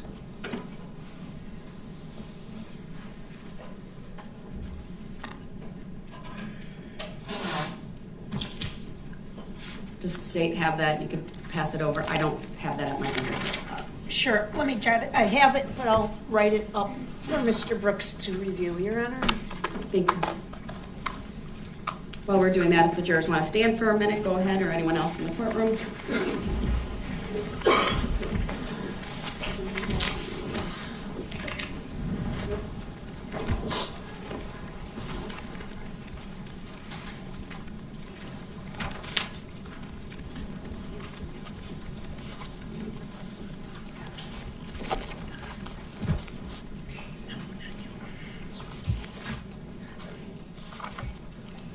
So the prosecutor's writing down the list of the witnesses. He gets it. Please call your next witness. And who determined this order? Mr. Brooks, I'll take up that issue outside the presence of the jury later. There's a witness available. Please call the witness. That's not the witness that was intended to be called at this time. I understand that, sir. Under 90611, I have the authority and the discretion on that, so please call the witness who's available. So I'm being rushed to judgment. No, sir, I'm trying to have an effective and efficient use of all of our time. So please call the witness. Which is respected, but at the same time, being this is my time Right, I'm to going to present my excuse the defense. jury for right now. I'll rise for the jury, please.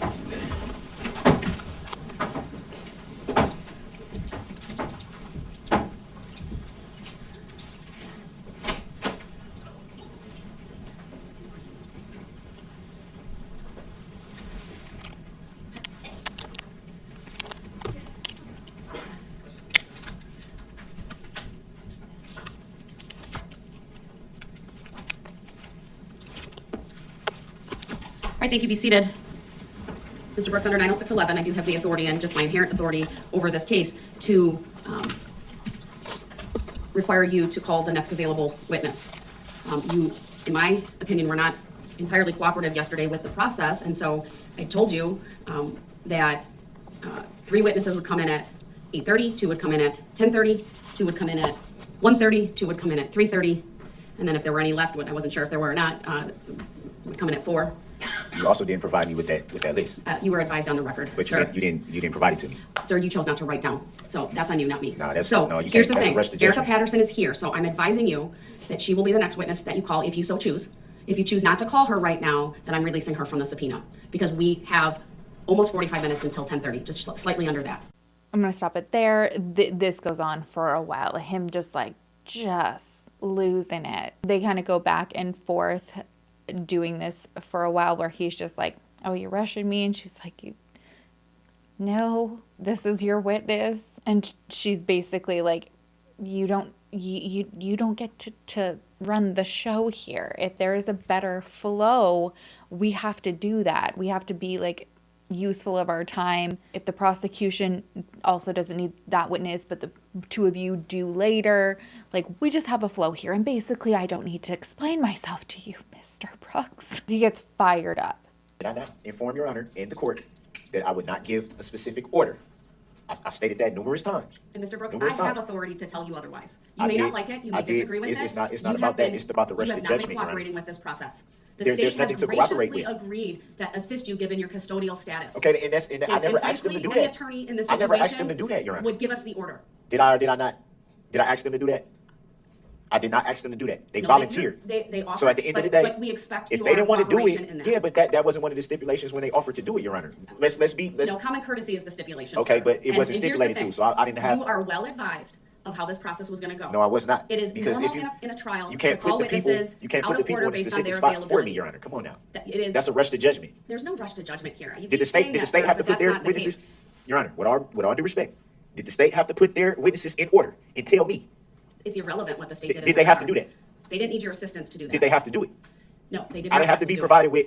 We're going to call this witness at this time, But they're this able witness at this to time. contact They their didn't have to do that, so why should I have and to do that? accommodate their schedules. This is not about you. It's not about the state. It's about the witnesses' It's about what's fair. availability. It's about what's fair. No, frankly, sir, it's about you trying to control what's happening in this court. How am I controlling what's happening? I'm the one shackled to the table with, So here's the with a shock situation. device It is on my ankles. 9:52. So how's I'm trying to control anything? I'm I just want this I'm to be going fair, and it hasn't been fair. Mr. Brooks, it's fair. No, it's not. If I have to do something that they don't have to do, how's that fair?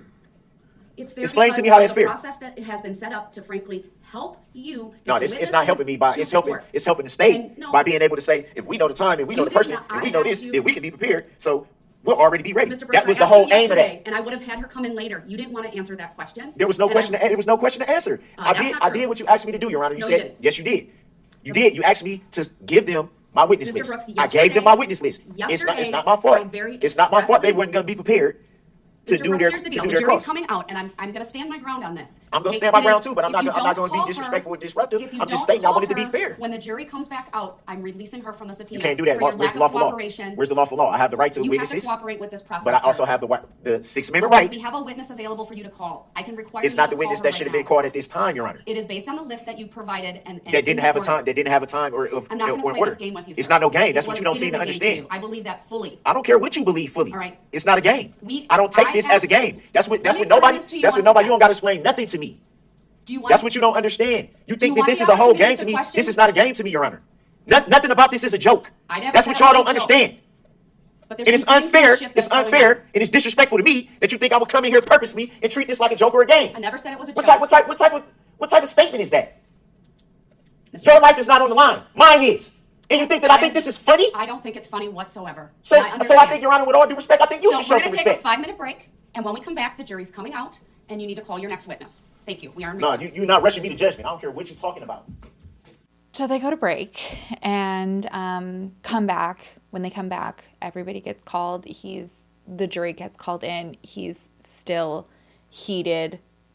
The judge shows immense patience still. And Erica's called to the stand. For about 5 minutes, he just shuffles through paper as if he's trying to look like he's flustered. But really, you can tell he's just not prepared, because when he does finally start asking her questions, it's the questions from the day prior.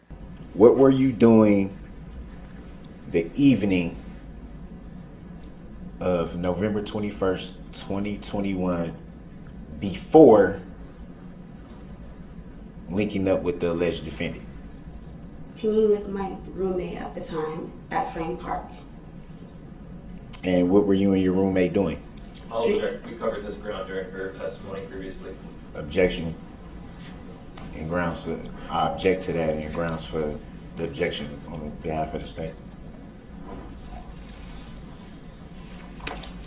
Mr. Brooks, we did cover many of these topics previously, so if there's new topics, please go to those. I'll give you a little bit of leeway to lay some foundation, but go ahead, ask your question. That's The with the objection is from the state is overruled. Keep in mind, because we skipped a lot of the first day, because he kept asking it over and over again. So it's like he goes again the second day, and they're like, we've done this. Do you remember the question? You asked me what was I doing at the park with Corey? Is that your question? Yes. We were drinking. I was drinking Mike's hard beverage. Do you recall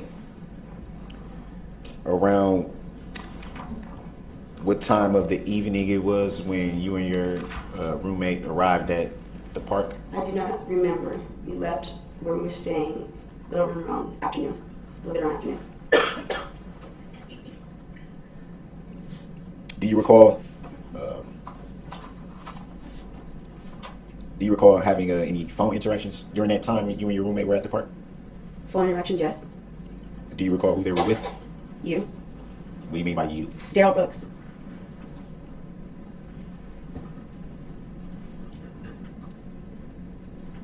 Is that usually the name you refer to the alleged defendant by? Nope.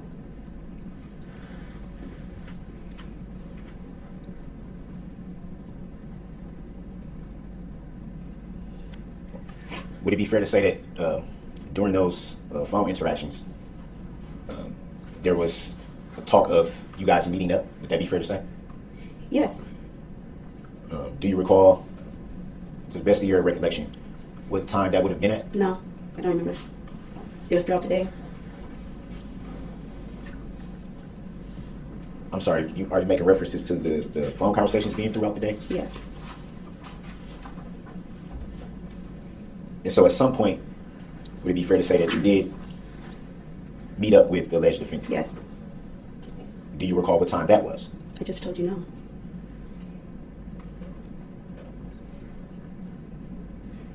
Do you recall if you were still at the park during that time or had you moved locations? Still at the park.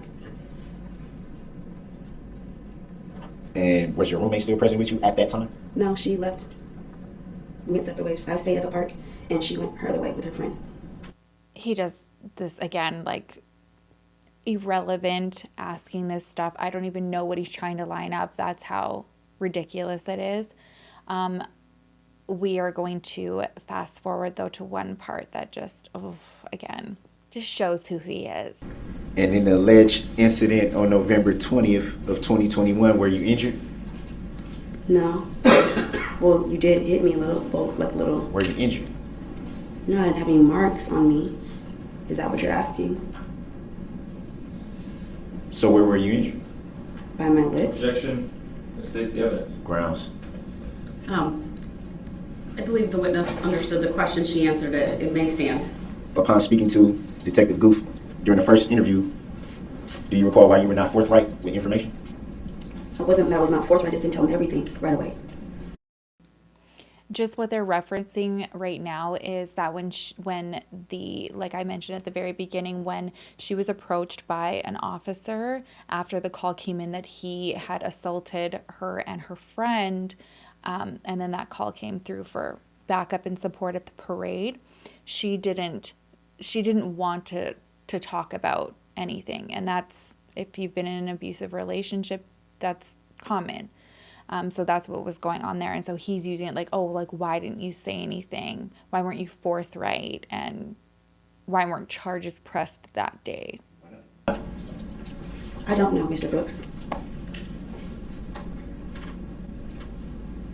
When speaking with a law enforcement officer, would it be fair to say that you should be truthful and honest? I was very truthful. I just didn't tell him everything at once from the next day, Mr. Brooks.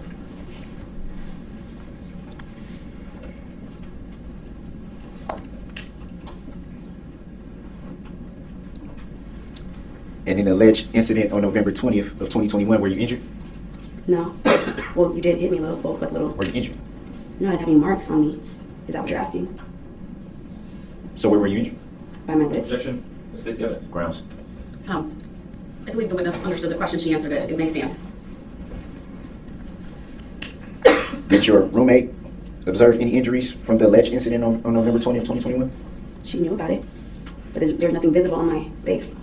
Just for the record, there was a photo that she had that was taken where the left part of her eye like is swollen. So I feel so bad for her to be like, oh, there was no visible injuries, where it's like, no, you were swollen. And I think in her mind, she's thinking like she's been through way worse, like whether it's like something broken or bleeding. And then she's like, I guess like that's not an injury if it's not knowing why I have, a little bit of swelling on my face. It's, so we're going to stop there.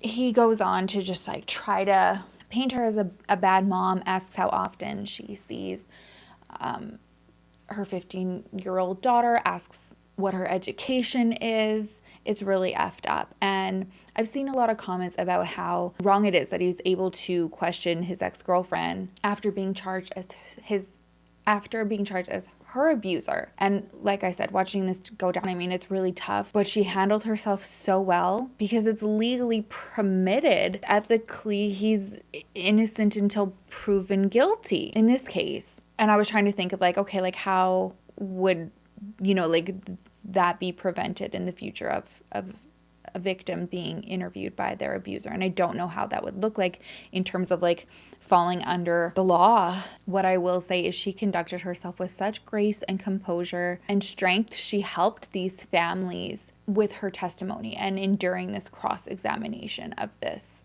monster. And I hope feels really proud of herself. And I just wanted to show the video of where the officer is actually talking with Erica when that call comes in, and it's like just how irrelevant, that questioning is, why didn't you report it? Why didn't you do this? Like, you're an abuser, Darrell. Shush up for a second, first of all. But second, when would she have been able to properly give a statement? Because he's getting a call in from the damage that you did at the parade by running over people in the crowd, in the parade, killing 6. Just want to give a little warning. It is, it's a little triggering, I think, to hear like panic and fright and desperation. And you hear that on this call coming through for backup at the parade. Okay.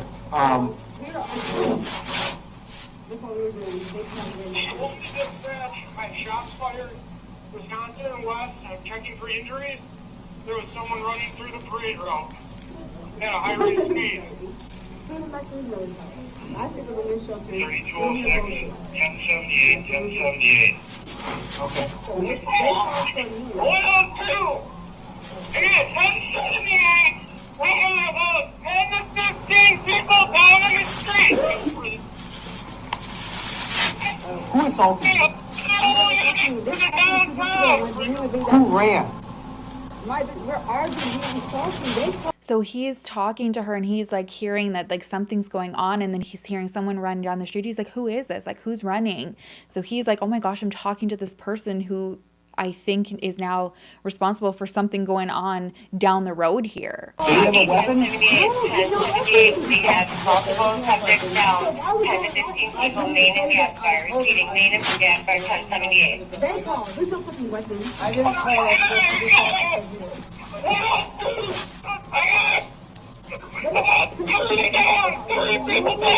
gotta handle that, that's fine. Okay, what is your name? Say your name. Harris, what's your date of birth? So he gets her name and goes for backup. There were so many witnesses that were cross-examined. One really, and they were all phenomenal, but one really stuck out to me because he comes across like a dude that could definitely hold his own, the witness, not Darrell. And you can just see him on the stand, like the frustration of being cross-examined by Darrell Brooks. And he's just like knowing, okay, like we are not going to jump across and go for him because this is important and people need to get justice and I'm here to do a job. And he did it so well, but you can low-key see he's like playing out the scenario of how he can end the trial real quick. And I can't imagine like what he deals with on a daily basis, because this witness was somebody who watched Jane Kulik get hit by Darrell's car SUV, his mother's SUV, and he has to deal with that. And it's almost like he's in this cross-examination. It's like he's trying to be led to saying that he saw Darrell attempt to stop because he saw brake lights, and he holds his own because he's like, no, you actually accelerated to hit Jane and then pressed on your brakes because her body was on the hood of your car and you needed her to be removed. So just take a peek at that so you can see what a badass this guy is. I watched the body fly up onto the hood and her head snapped back and the body remained on the hood as it passed the side of my vehicle to where I thought I could have just reached out and grabbed her. So this happened that close to you? Yes. You saw all this with your own two eyes? Yes. Did the car continue past you? Yes. Where did it go? The car veered kind of in front of me. I saw brake lights and saw what was Jane fall off the hood. He proceeded to, and she was basically on the right side of his vehicle, and he proceeded to run her over with the right front tire, then the right rear tire. And at that point, I was just focused on the body on the ground, but I remember hearing the roar of the engine again. I can't imagine. We'll go to Darrell's reply and cross-examination. Would it be fair to say that the only time anyone would see brake lights would be if you hit the brake? If the driver hit the brakes, the brake lights would go on the vehicle. So it would be fair to say that the only way that you would see brake lights would be if the driver of the vehicle hit the brakes. That would be correct.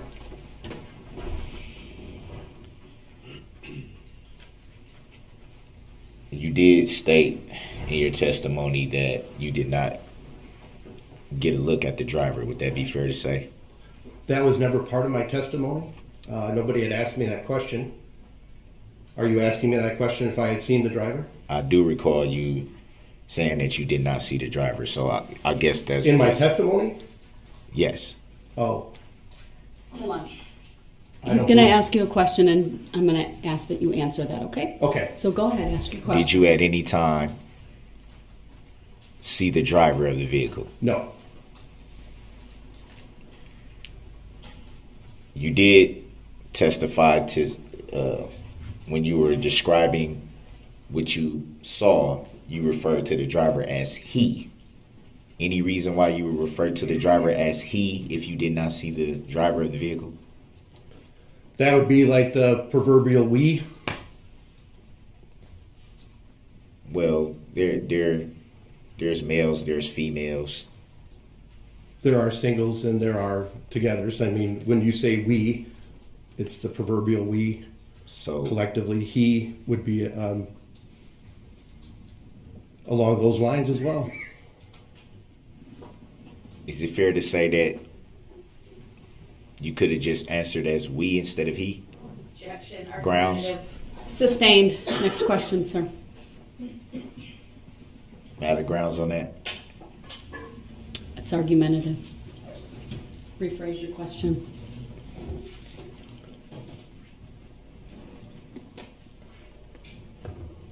Any reason why you would answer that question as he?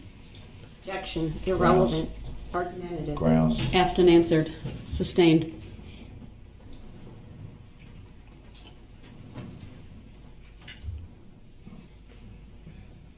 Were you able to get a license plate of the vehicle?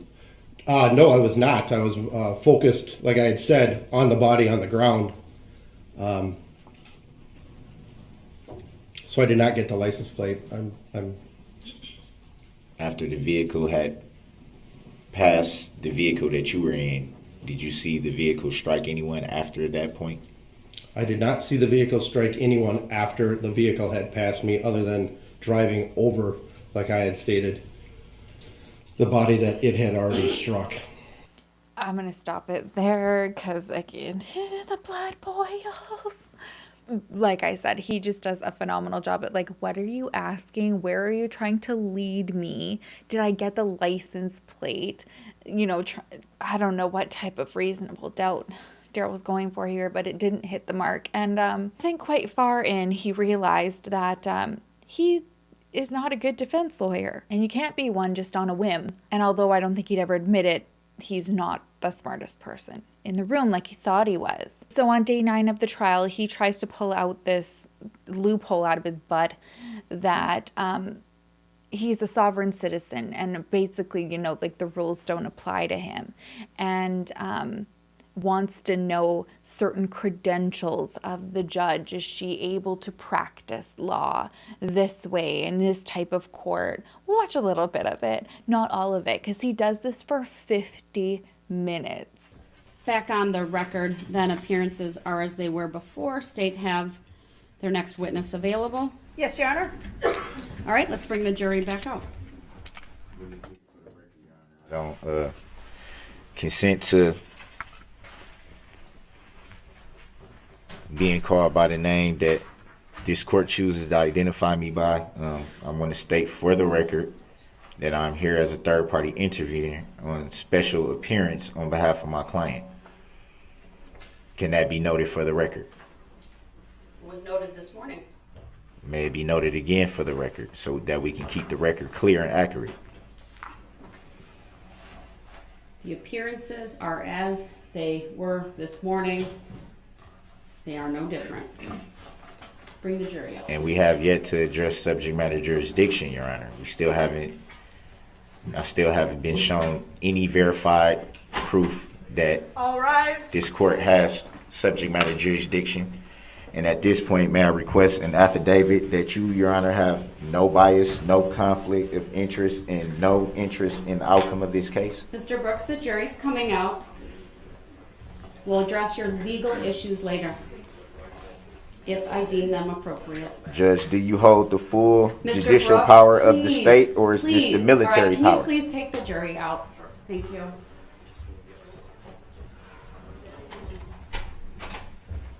Do you hold the full Mr. Brooks, just jurisdiction? wait till the jury's out, please. I ask that you show that respect. I will. Thank you. Seated, Mr. Brooks, just make your statements. What do you want to advise the court today? I want to first state again for the record that I do not identify by that name, nor do I consent to being called that name. Your Honor, with all respect, I'm merely asking you, do you have the full judicial power of the state, or is this military power? I'm sorry? I don't understand what you're asking me, sir. I'm asking, And on what legal basis are you making that request? I'm asking, for the record, is this a common law court or an admiralty court? What are we in here? And I'm requesting an affidavit that you, Your Honor, have no bias, no conflict of interest, or no interest in the outcome of this case. And the reason why I want to state this clearly for the record, mainly is because of the bias that's been shown. I have not been getting any... He's saying that he wants it like certified. This goes on for 50 minutes. She lets him speak, does not interrupt, does not say any. It's like there's like awkward silences because he just keep going and repeating like, what are your credentials basically? I've asked for this. I've been treated unbiased, or I've been treated with bias. And it's like, boy, this judge was so patient with you. So patient. If anything, you have been given so much leeway. If the prosecutors had acted the way that he did once, it wouldn't have gone well, I don't think. We've heard a lot from him. And he goes on for 50 minutes, so I don't want to hear about it. I do want to give you guys a snippet about when the prosecutor finally had a chance to talk. And I was like, yes, girl. You can tell at this point, like, she's speaking for everybody in that courtroom where it's like, shut the F up. We're done with you. Go ahead. Thank you, Judge. Judge, I'm going to summarize what I just heard by quoting from a case from the Eastern District of Wisconsin, federal case found at 2022 Westlaw 3045190. Can you repeat that last I'm so sorry. 3045190. Retzloff versus Moran. This case is talking about many of the topics that Mr. Brooks has now recited to the court, and simply states the majority of Retzloff's filing is incomprehensible jargon and cut and paste legal mumbo jumbo. Sovereign citizen theories are frivolous and wholly without merit.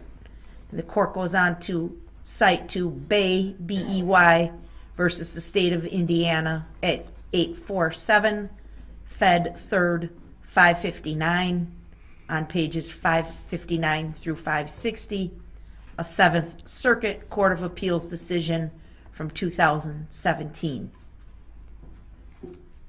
Mr.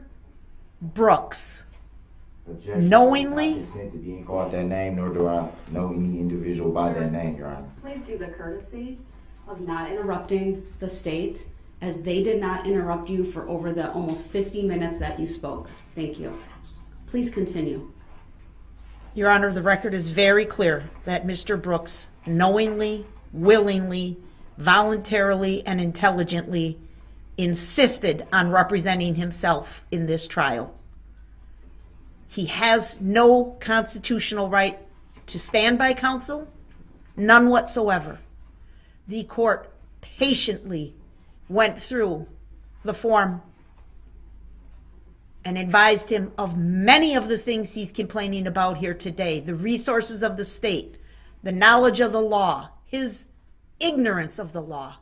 And his words to this court, and I quote to the best of my ability, "It don't make me flinch one bit." That's what he told this court, whatever it was, 2 weeks ago. Now he's here complaining over and over and over again how unfair this is to him. It's highly offensive.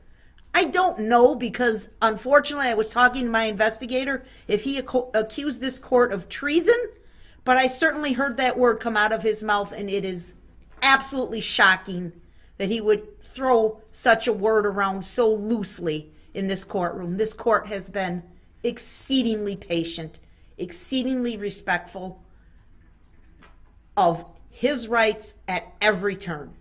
At every turn. I want to address this claim that he only had 3 days to prepare for trial. It's absolutely a false statement. Mic drop, Bo. You can just see how drained and over it and exhausted she is. She did it very professionally, though. That mic drop was very professionally satisfying after, oh my gosh, the circus. So the trial moved forward, wrapped up. Closing arguments. Again, he was ordered out of the court into the other courtroom while the prosecution did their closing arguments because he was so disrespectful. And then he just kept holding up a sign that said objection in the other room for the whole thing. It's just immature, ridiculous, gross. During his closing statements, it's all about it's him. It's the Darrell show. For about a half an hour, he just goes on about how unfair this all was to him, his lack of understanding, his rights are violated. He says that the prosecution's case was that it was intentional. And he said this is impossible to prove despite multiple witnesses seeing him zigzag into the crowd and on the parade and hit people and run over them and not stop. And then around 30 minutes in, he starts to cry for himself. I pray that the right decision is made. The right decision.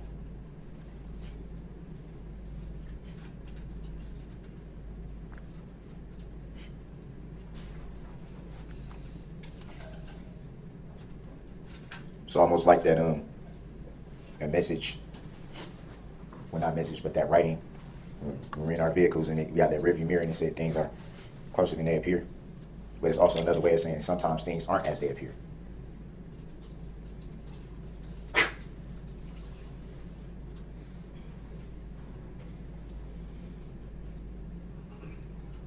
I can't speak for anyone else, but me, myself, I believe in Jesus Christ.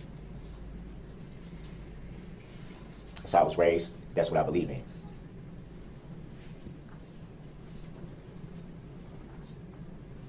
None of us are perfect.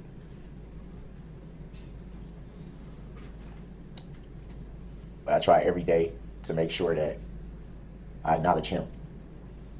That's why every time I step in this courtroom, I have my Bible with me everywhere I go. I even read it on breaks, recesses. This is not something that started at the beginning of this incident. This is something that has been instilled in me since I came out of the womb. This is how my family lives their life. This is how we was raised.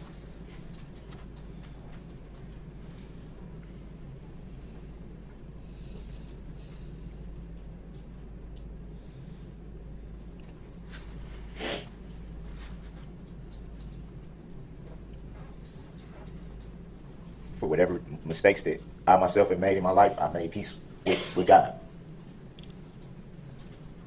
Made peace.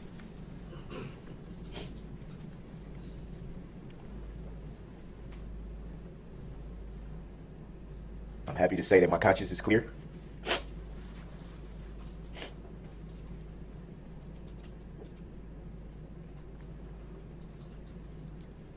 And because I believe, I trust him with my life.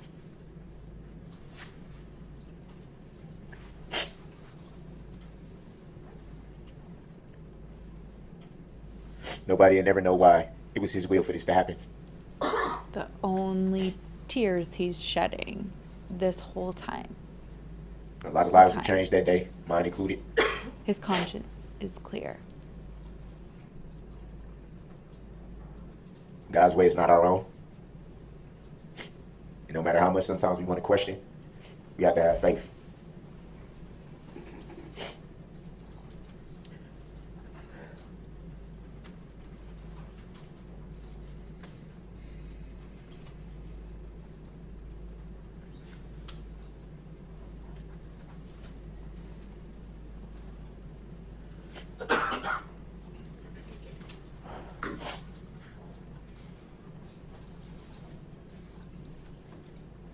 Look inside yourself.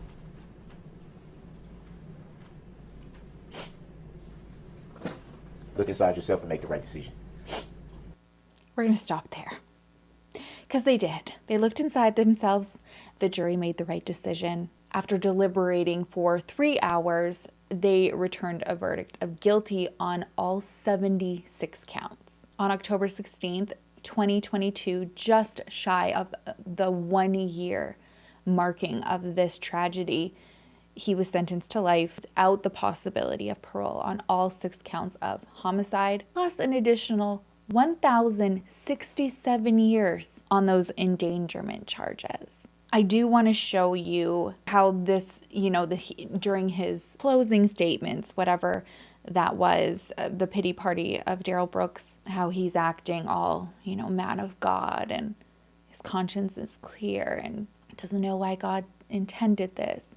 And then just the disrespect after he was sentenced. And he had to listen to victim impact statements. And one of them was from Sean Sorensen, who was Ginny Sorensen's son.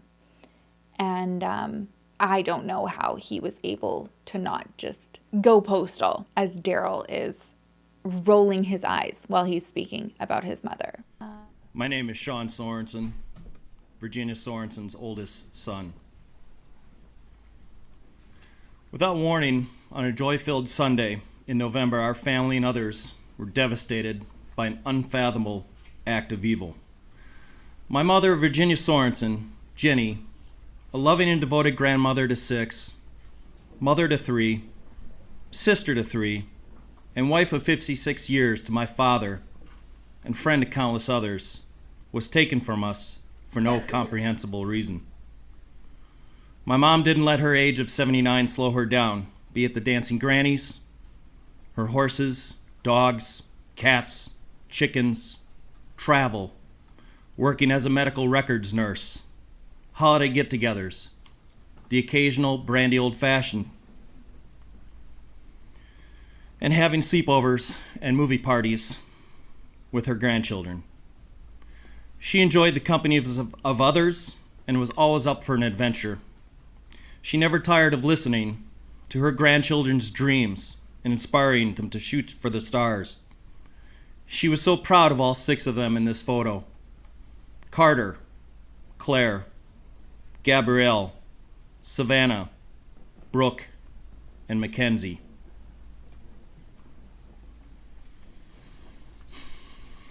She was killed doing something she loved and enjoyed with the dancing grannies.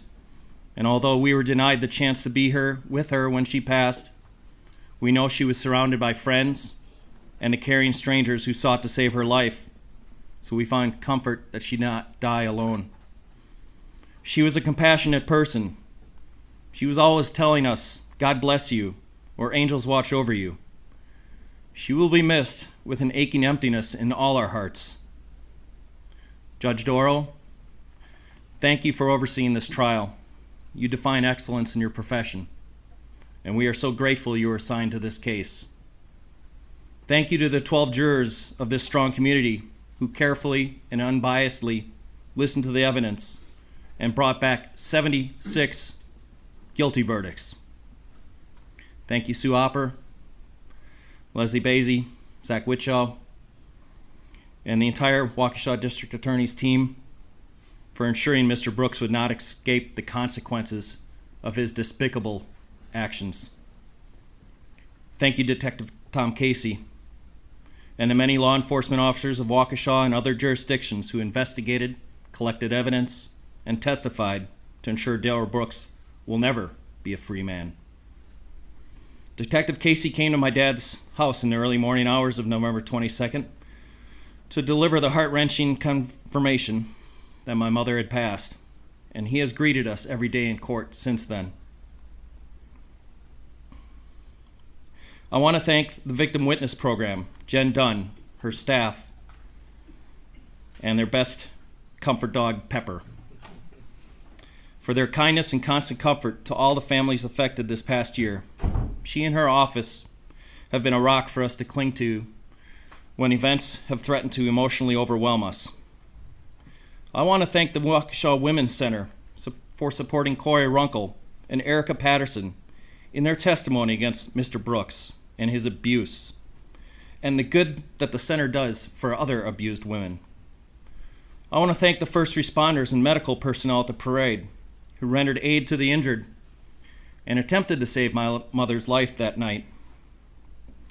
And a nurse that we met at the memorial one night by chance, Sarah, who held my mother's hand that night. But she was already dead. A severed spine, multiple skull fractures, pelvic fractures, and her Christmas hat wedged under the windshield wipers of the Ford SUV. There was no ambulance ride or hospital stay. She was gone in a split second after Mr. Brooks smashed into her. But she will live on forever in our hearts. Finally, I would like to thank the Waukesha community and thousands of others for their outpouring of love and prayers to the families and victims of this unspeakable tragedy. I have few words for Mr. Brooks. Just saying that name brings anger and hatred into my heart. And I want to move forward after this sentencing with the happy memories I hold of my mother. I sat silently almost every day in this courtroom, bit my tongue, restrained myself from jumping over this divide to administer my thoughts of justice. As Mr. Brooks droned on about where the plaintiff was in this case, who the plaintiff was in this case. You've already heard, there are many plaintiffs here. I'm here, right now. I've been here all along. And now he gets to hear from me and will from many other plaintiffs before this day is over. He is simply a repulsive man who has shown zero remorse for his actions and depraved indifference to life. His fake tears in court were never for those harmed, but only for himself and the freedom he has lost. His narcissistic behavior, disgusting trial antics, and defiance to accept any accountability displays how truly unworthy he is of anyone's forgiveness. While we lost my mom instantly, I hope his 76 sentences pass in a slow, miserable, depressing existence as a reminder of the many lives he shattered. There are two others I hold culpable in my mother's murder. Dawn Woods, the mother who knew her son's felonious criminal history and penchant for violence, yet bailed him out of jail for $1,000 after he had assaulted Erica Patterson by running her over with Miss Woods' Ford Escape. She continued to allow him to drive it and enabled his violence and murders that Sunday afternoon. The other is John Chisholm, the Milwaukee County District Attorney, whose misguided and ill-conceived bail reform policies led a violent, multi-convicted felon back into our community and onto our streets while already out on bail from a previous violent felony. Mr. Chisholm disregarded his duty to keep the people of this community and state safe from repeat criminal offenders and allowed a career criminal to snuff out 6 innocent lives. He is a coward who hides from the accountability for his office's negligence. If he had a tiny, single sliver of integrity, he would resign. Not once has Mr. Chisholm said 3 simple words to these victims and families: I am sorry. At least Miss Woods in her many media interviews has the humanity and understanding to say those words to the families affected. 6 families have been bound together forever in grief. 6 families have lost loved ones who were cherished and can never be replaced, but forever remembered with love. 6 names I will now never forget: Jane, Jackson, Bill, Tammy, Lee, and Ginny. As my mom was fond of saying, angels watch over us. And I know now there are 6 more watching over us. Judge Darrell, my request is simple: maximum terms of imprisonment, every single charge, life without parole for all 6 counts of intentional homicide. Thank you and all who played a role in bringing justice to the families in this community. The victim impacts, I watch all of them, and they were so difficult to watch, not only just because of the pain that you see on them and you can just feel everybody, but just like the disrespect that they were being shown and how they don't deserve that at all. They never asked to be in this position. They're simply sitting up there trying their best to just like get their feelings out, because it's the only opportunity that they're given to speak to this monster. There is one that I want to finish off here, a statement. It's a survivor statement, and she, I think, gives some validation in terms of what everybody, I think, was feeling and giving it to him. Like, she pops off on him and about how disrespectful he is, sitting there rolling his eyes. And so I think it was, it felt good when I got there to this statement, because I was screaming in my screen the whole time about how disrespectful he was, and it's like, good, you got to hear that. This is our daughter Olivia. She is the baby of our family.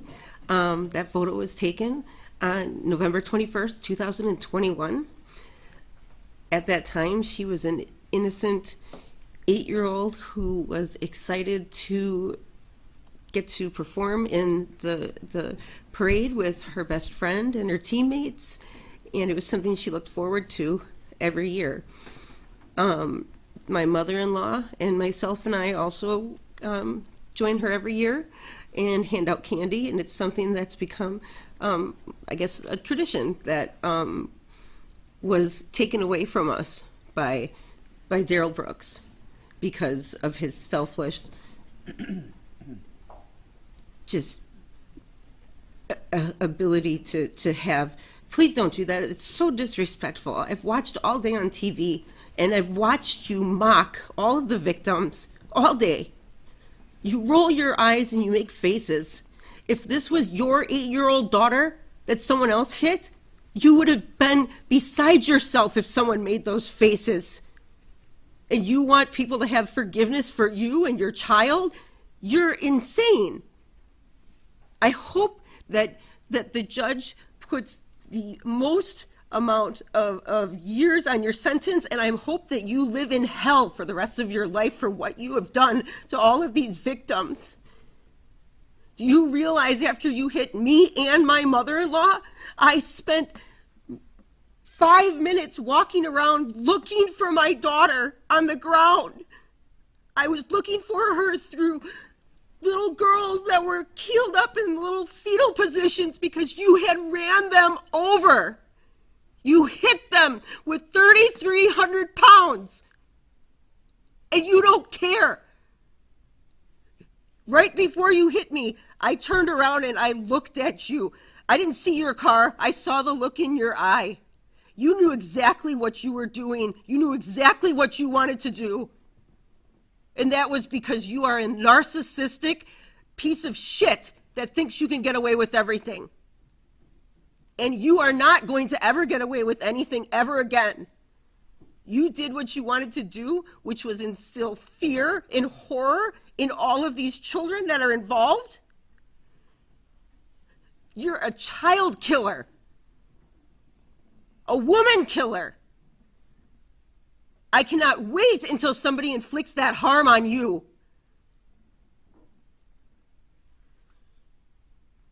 I'm done. I'm sorry. I'm done. That's Olivia, and the next one is my daughter in the hospital room, where I sat next to her for 5 days, where she didn't move.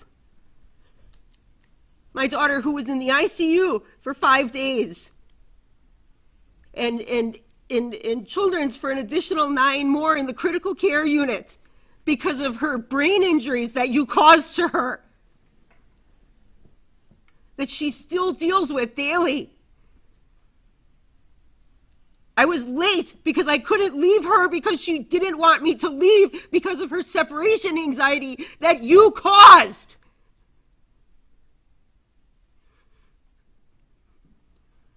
You should not be allowed to be a father to your children. I'm so glad that you are being kept from them.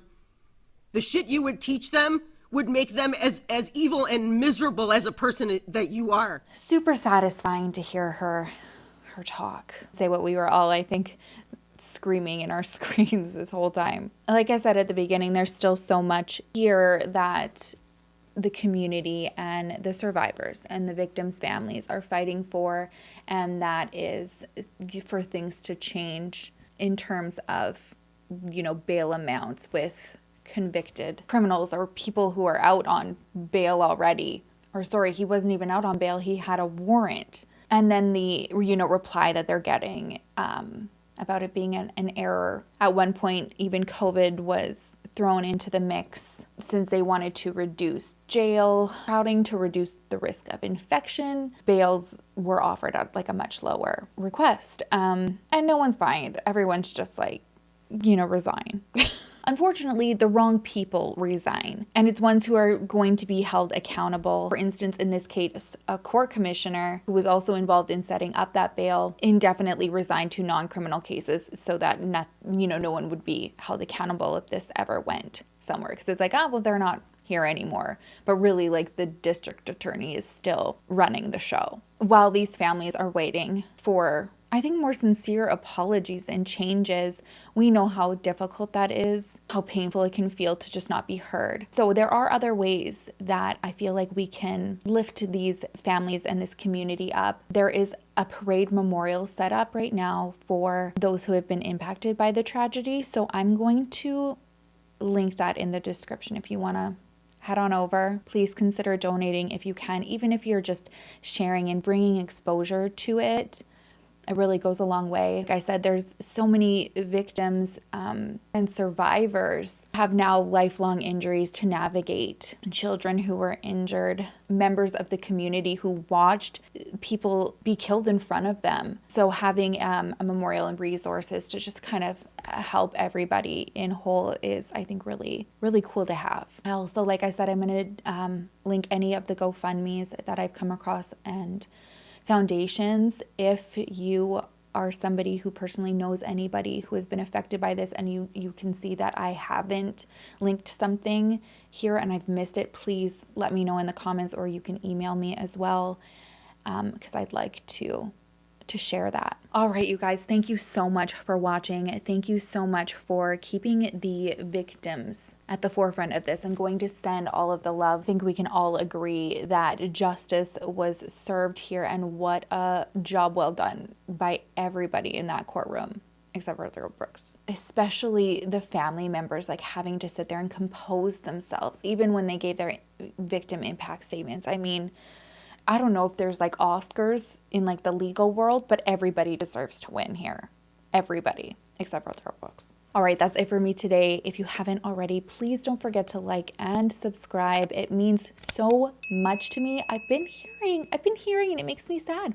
People will be like, I haven't got your notifications for a while. And then I realized that YouTube unsubscribed me, and I had to resubscribe because I thought you left, and I didn't leave. I'm here. And so that's so rude of YouTube to do, and I hope you will subscribe. I love you all. Thank you so much. I will see you in the next video. I will miss you terribly. Until then, make sure to love each other, love yourself, and I will see you soon.